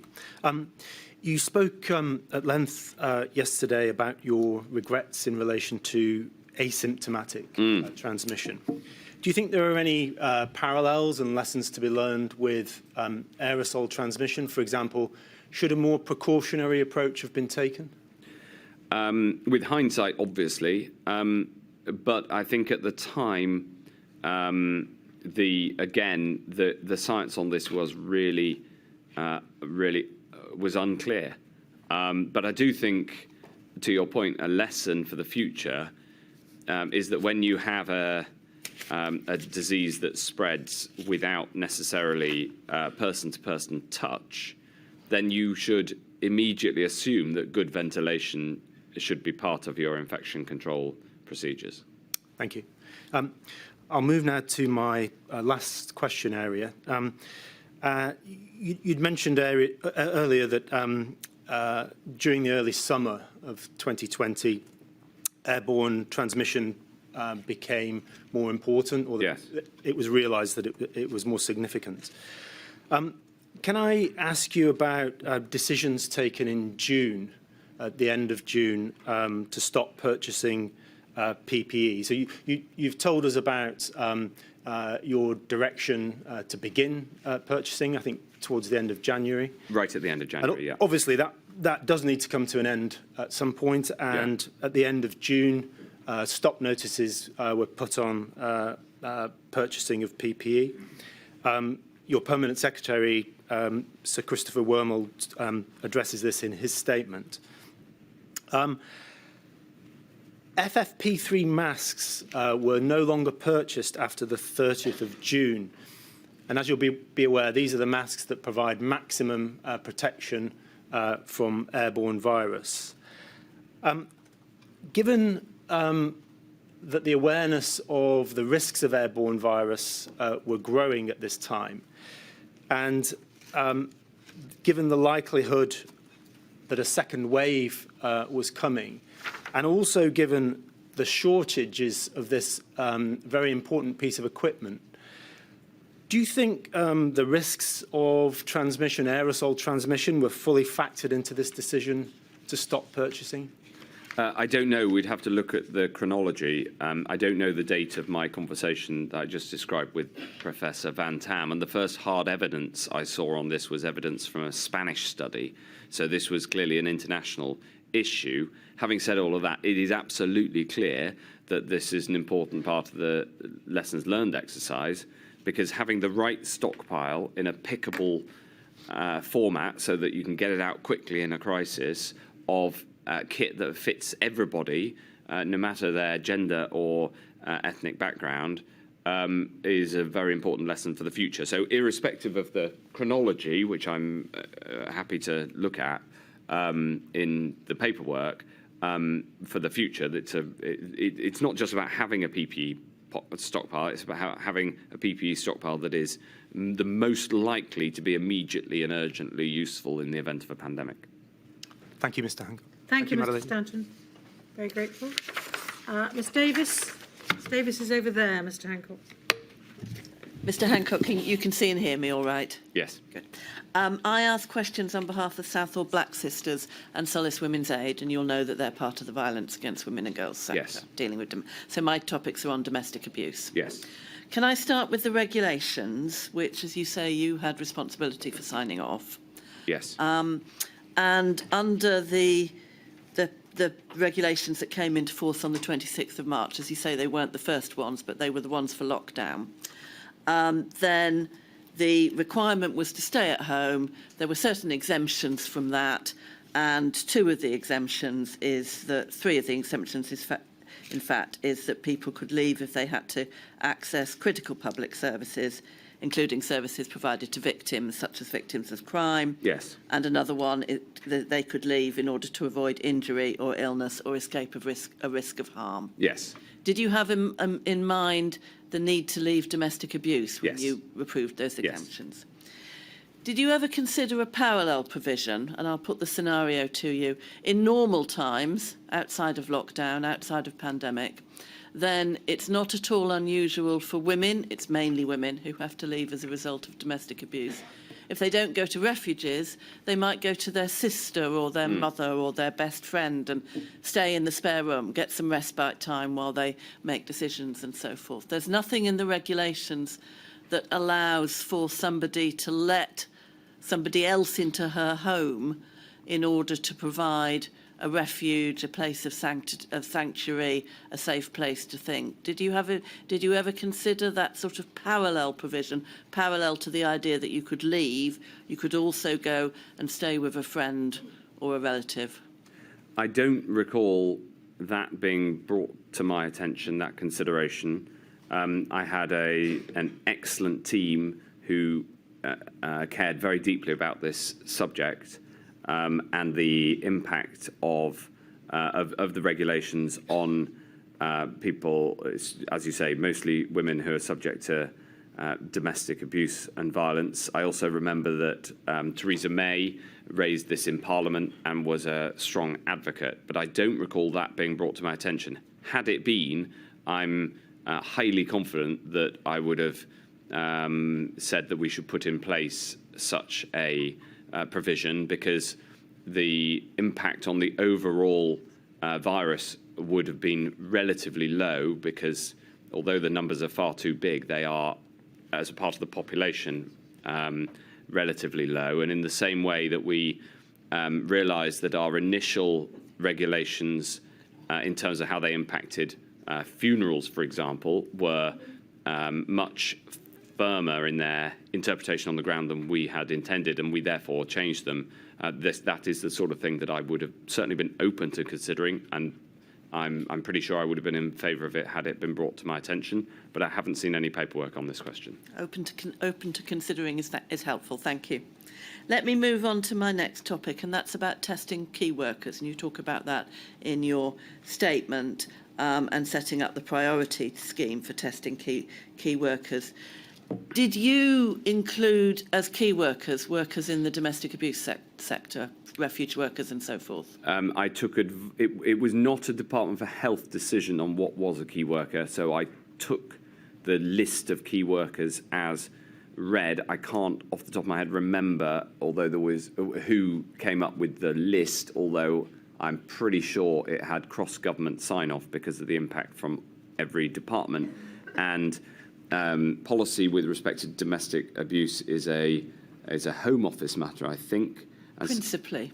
Principally. It's across government, but principally. Exactly. Yes. So it would have been for the Home Office. I'm sorry to give you a sort of bureaucratic answer, but it would have been for the Home Office to put that forward. And if you like, I was, as the Health Secretary, I put forward key worker proposals from the areas I was responsible for, health and social care workers primarily, but also, for instance, those working on the vaccine. And then I was the recipient of the cross-government list. If I tell you that Priti Patel's evidence is that she raised the issues of domestic abuse workers falling within key workers at Cobra on the 18th of March, does that jog your memory? It doesn't, but I'm not at all surprised. All right. And then my last question, my lady, is this, and it's about what you knew going into the autumn of 2020 when you're making decisions around tiers, and then the second, and then finally the third national lockdown. So by the summer of 2020, it was known to ministers that there had been an increase in domestic abuse as a result of lockdown, yes. Wasn't it? Yes. And you're also aware by June, in yes. your witness statement, that there is the possibility of a second wave in winter, and you're working on preparations for that. Yes. Yes. So when you are then, as you told us this morning, advocating for the tier system Yes. in late September, early October, Yes. did you have in mind repercussions and the possibility of an additional increase in domestic abuse? Yes. I had in mind that. I had in mind the impact on children. I had in mind the impact, the mental health impact on the population. I had in mind the impact on other health conditions. I had in mind the economic impact and the knock-on consequences of damage to the economy on people's health. We had all of these known costs, known damage from lockdown in mind.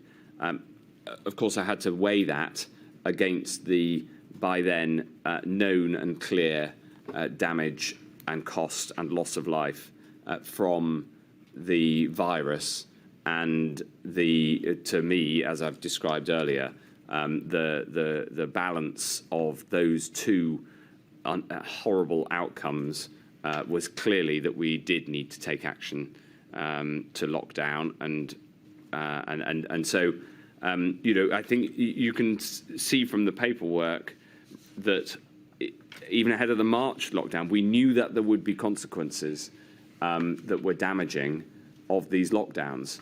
But this virus was killing a lot of people and going to kill more. And you have to weigh these things together. And that's what I did. And you would say the same weighing exercise happened for the second national lockdown in November and then the third one in January? Absolutely. And we understood more of the negative consequences by then because we'd seen them. Nobody wanted these lockdowns, but the consequences, if we hadn't had them, would have been far, far worse. And this is my very last question. And since you did take in mind or bear in mind all those weighty responsibilities, turning back again to domestic abuse, was there anything that you did specifically about that for the decisions that you made in the autumn and the winter? I would have taken advice on that, and I would have taken that advice very seriously. I don't, without going back through the paperwork, I don't have a direct answer to the question. It isn't. I can't remember specifically, but I know that it was something that we considered. Thank you, Mr. Hancock. Thank you, my lady. Thank you, Ms Davis. Mr Jacobs. Mr Jacobs is also behind you, Mr Hancock. Don't worry about it. He's used to people's backs as well. Mr Hancock, I ask questions on behalf of the Trades Union Congress. First topic is financial support for self-isolation. Yes. An early step that was taken by the government on this issue in March 2020 was making sick pay available from day one rather than day three, yes, if you recall. I do. On the 3rd of March 2020, you can see it if you need to, but you sent a WhatsApp message saying that you were supportive of the fix, though it only solves half the problem. Yes. What was the other half of the problem that wasn't being solved to your recollection? Sick pay in this country is far, far too low. It's far lower than the European average. It encourages people to go to work when they should be getting better. Having low sick pay encourages the spread of communicable diseases. It discourages having higher sick pay, better put it in the positive, having higher sick pay would encourage employers to do more to look after the health of their employees.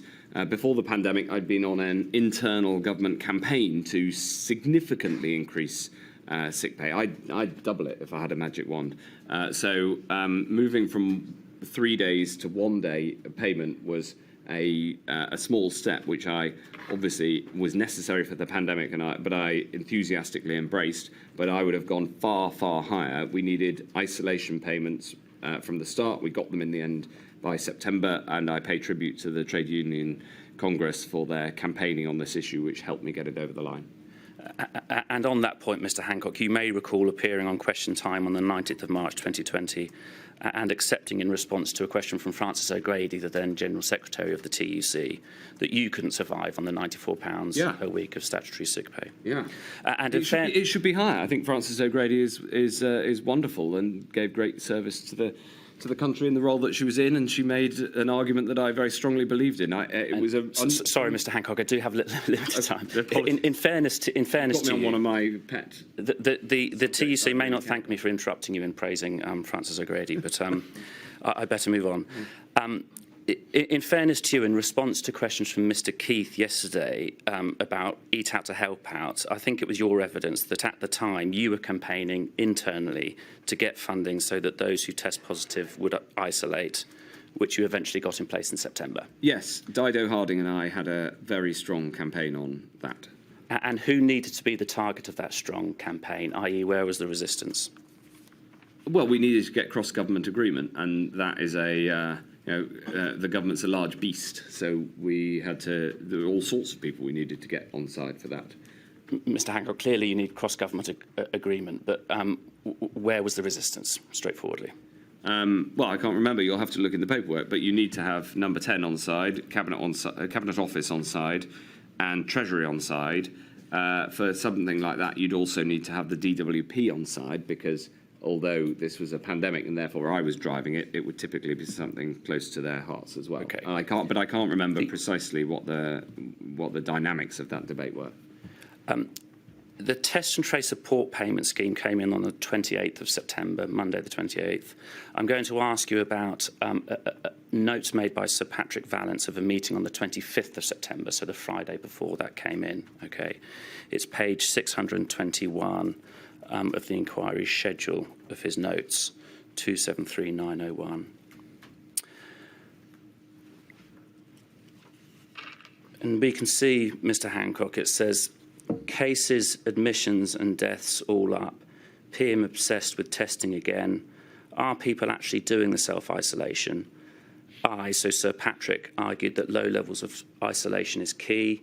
They, of course, go straight to enforcement. Hancock argues that it is all okay from Monday, and presumably that must be a reference to the Test and Trace Payment Support Scheme. PM says, we must have known this wasn't working. We have been pretending it has been, whereas secretly we know it hasn't been. Hancock lets out a big sigh. Yeah, I feel like giving a big sigh now. Yeah, so firstly, but perhaps the question, the answer to this is obviously yes. Did you agree with that assessment of the PM? And is it... No, I didn't. That wasn't how I felt about it. Well, let me ask a different question. How did you feel about it? Well, I don't think I hadn't been pretending to anybody, and I'd been making the argument as strongly as I could that we needed action, such as we were taking that following Monday. Hence your big sigh. Do you think, though, that it's a pretty appalling state of affairs that 6 months after this measure of self-isolation becomes a key NPI, the PM's assessment is we have been pretending it has been working, whereas secretly we know it hasn't been? I think that the lesson for the future is that self-isolation payments, rapidly delivered, are a necessity when self-isolation or indeed mandatory isolation is required. And my lesson, a further lesson I would take for the future from this whole debate in government is that we should have higher statutory sick pay, but I appreciate that's out with the terms of reference of the inquiry. Mr. Hancock, the learning lessons point is clearly important. My question, straightforwardly, was do you agree with the characterisation that it's a pretty appalling state of affairs to be in at that stage in the pandemic? I think that is unfair. There were enormous numbers of pressures, and these decisions and the positions people took were for good, rational reasons as far as I could see on this. I'm just very glad that we got over the line. Next topic is movement of staff between care homes. Yes. Could we have on the screen your third statement, please, page 8, 273833, and in particular, paragraph 33.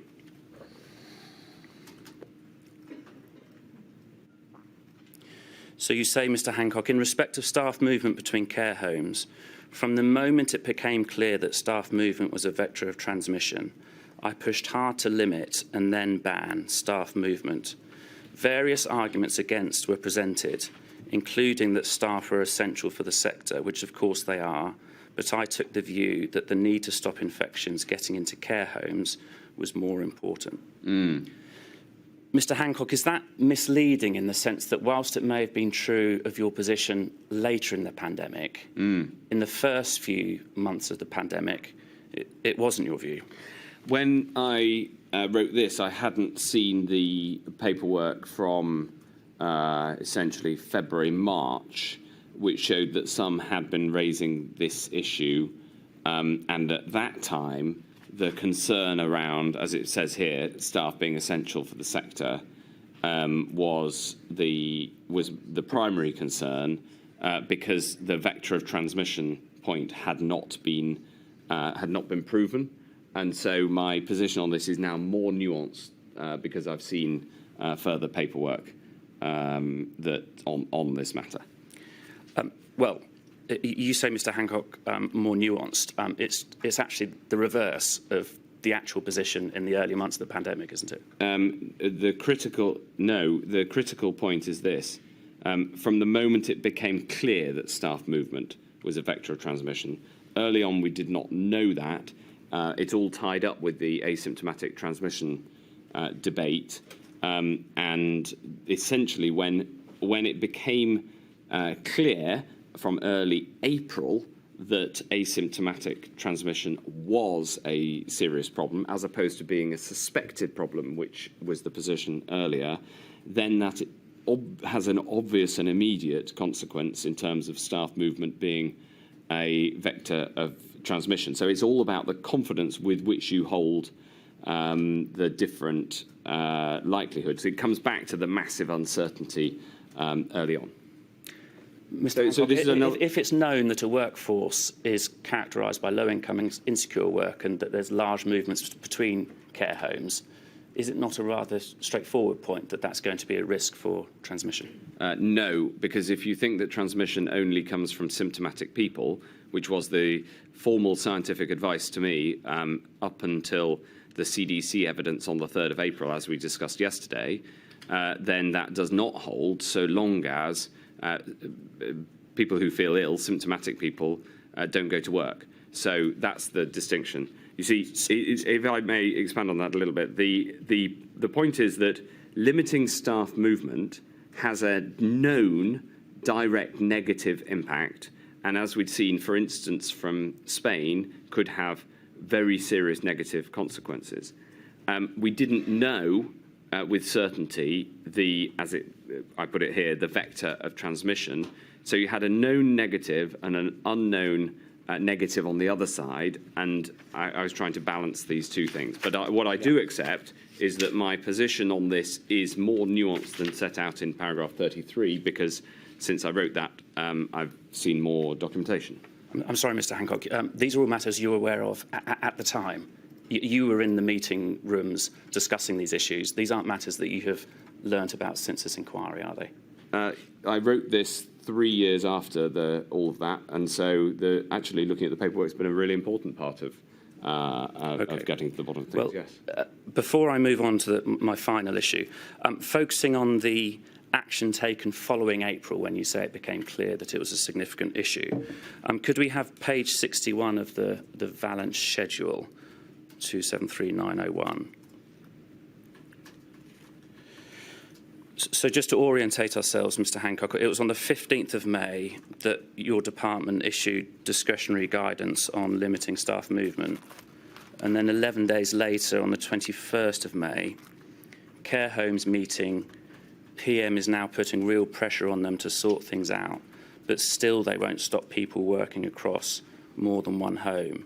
This is a big issue everywhere, and we raised in Feb. So actually, Mr. Hancock is right, isn't it, that even after what you say you learnt in April, there were still others, it appears, including the PM, trying to push your department to go further, and you weren't doing so? The situation was this. Until we had clear advice on asymptomatic transmission following the CDC publication on the 3rd of April, the advice was that, as I said, that if you were symptomatic and therefore didn't go to work if you were symptomatic, then that was essentially enough to address the problem given the known negatives of restricting the workforce.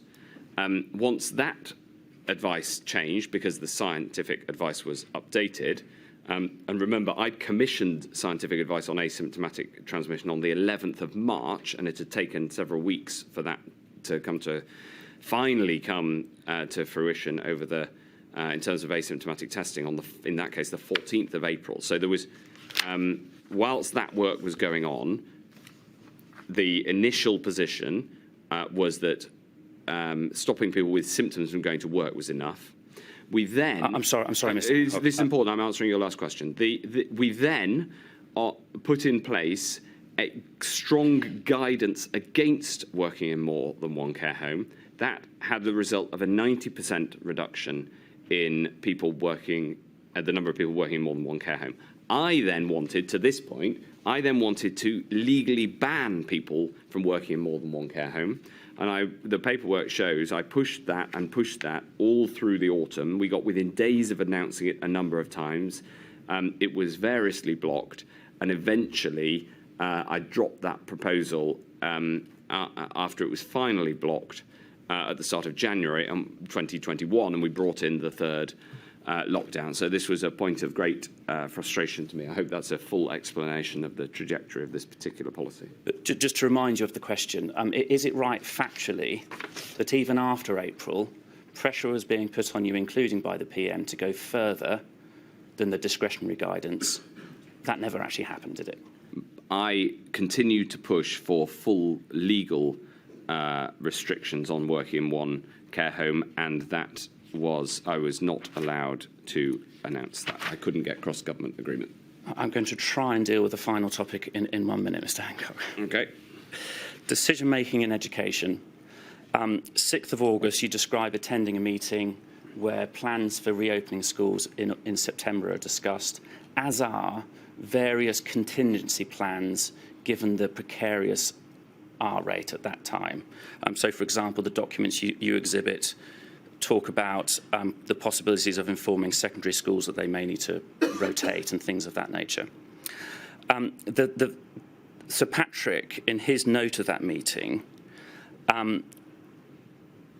describes the PM as saying, "Don't want to hear about plan B and C for failure. I just want pupils back at school. And we are no longer taking this COVID excuse stuff. Get back to school." 2 questions. Do you recall the PM responding to the scenarios and to contingencies in that way? And second, did that approach of having a plan A, not having a plan B or C, ultimately sow the seeds for the chaos that was to follow in respect of schools in subsequent months? I don't recall the Prime Minister saying that, the then Prime Minister. And with respect to schools, we did end up putting in place other policies that you could describe as a plan B, including testing. But ultimately, as I said earlier, we had to pull all the levers and close schools in January. That's factually what happened. But was there a problem of not having, in advance, careful contingency plans? I'm not sure. I don't agree with the characterisation, and I think that taking one comment from a notebook doesn't necessarily capture what happened. Not least because we did have contingencies, for instance, to put testing into schools once we had an enormous testing capability by the autumn. Thank you. I've probably pushed my time. Thank you. Last questioner is Mr. Metzer. Mr. Hancock, who's down there. Mr. Hancock, I asked you a small number of questions on 2 topics on behalf of the long COVID groups. You said that you agreed to put together a campaign on long COVID on the 31st of July 2020 at a round table which resulted in the public campaign launched in October 2020. This agreement came after long COVID SOS wrote to you in July 2020 saying they were struggling to get help from the medical community for their disease and felt abandoned by the government. In the interim, Long COVID support raised similar concerns with Jeremy Hunt, and you responded to a letter they wrote in September 2020. And in October 2020, Long COVID Kids also raised additional concerns in relation to long COVID in children in a public letter to the British Medical Journal. In January 2021, Long COVID Support wrote a letter to all members of Parliament still asking that long COVID be made of the narrative. We know, and you've said, that DHSC issued a press statement and just the one video on long COVID on the 21st of October 2020. One statement, no slogans were created, no public information campaigns were launched, and no further videos or press statements were released. You've said yourself that communication is an important NPI. Why wasn't more done to communicate the risk of long COVID to the public when you had long COVID groups repeatedly raising concern about the lack of communication? Well, I'm very grateful to you for the work that you've done, the group's done on this. And writing to me in July was important because it made me realise that there was a problem that needed to be addressed, given that I knew about the impact of long COVID personally. And so hence I convened that round table and we took the action that we did. And we discussed earlier why it took 6 weeks from then to October, mid-October, to launch the plan. The only part of your question that I would disagree with is that there was only one comment put out. I repeatedly discussed long COVID on my own, both in my own media appearances, my social media, and other areas. But it's absolutely true that it felt like it was an area that I felt I needed to push. So do you agree and accept there was insufficient was done to communicate the risk of long COVID to the public? Well, I think that raising concerns about long COVID was an important part of explaining why it's important to tackle COVID. The large swathes of the public understood that and were on side for that. The campaign against it was ranged in a relatively small part of the political debate, if you like. Well, you raised long COVID on your own, but why wasn't it raised across government? I don't know. You'll have to ask people across government. I mean, I had my shoulders to the wheel on this one. You said the only way to prevent long COVID is to prevent COVID. When decisions were taken to release restrictions in 2021, yes, wasn't it even more important to communicate the risk of long COVID, to encourage people, including the young, to maintain protective behaviours to avoid long COVID? Yes, I think that's reasonable. The pace at which the restrictions were lifted in 2021 was driven by the data with gaps wide enough to be able to see the impact of each restriction. I think this was important after the experience of lifting too much in 2020.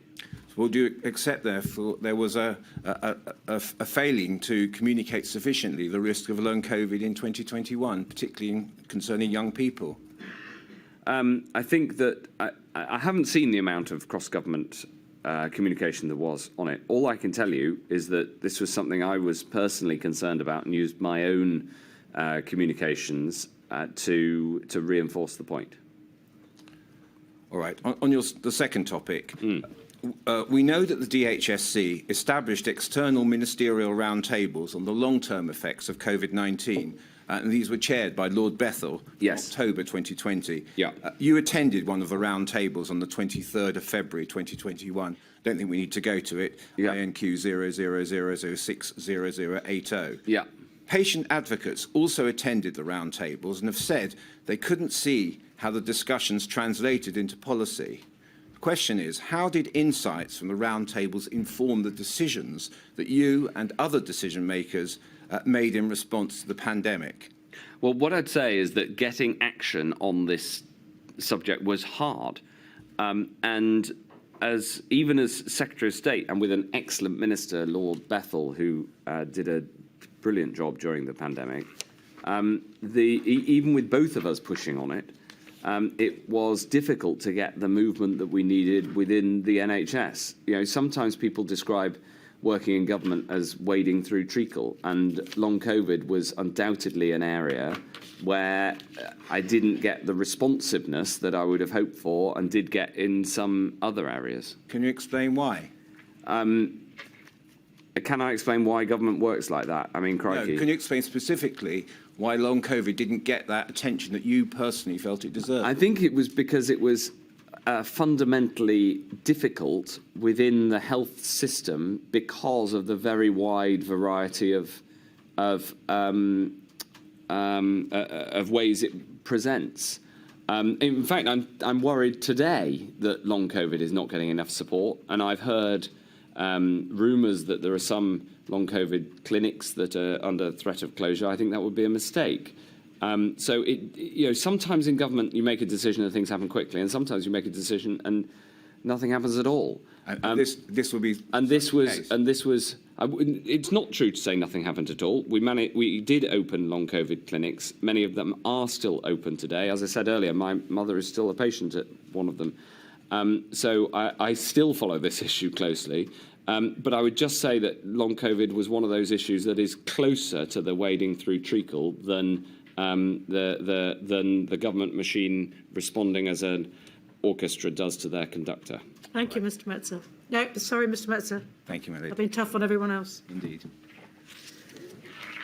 Does that complete the questions for today? Mr. Hancock, that completes your evidence today. I'm terribly sorry, but I can't give you any guarantees. I won't be asking you to attend again in future modules. Thank you for your help over the last couple of days and for your patience. Thank you. Right. The next witness, so that people know if they wish to make any plans, will be Boris Johnson, the former Prime Minister. He will appear next Wednesday. We won't now be in a position to call Simon Case. That's due to medical reasons, and if people wish to see my ruling on that subject, they'll find it on the website. So it will be 10 o'clock next Wednesday, please. Thank you.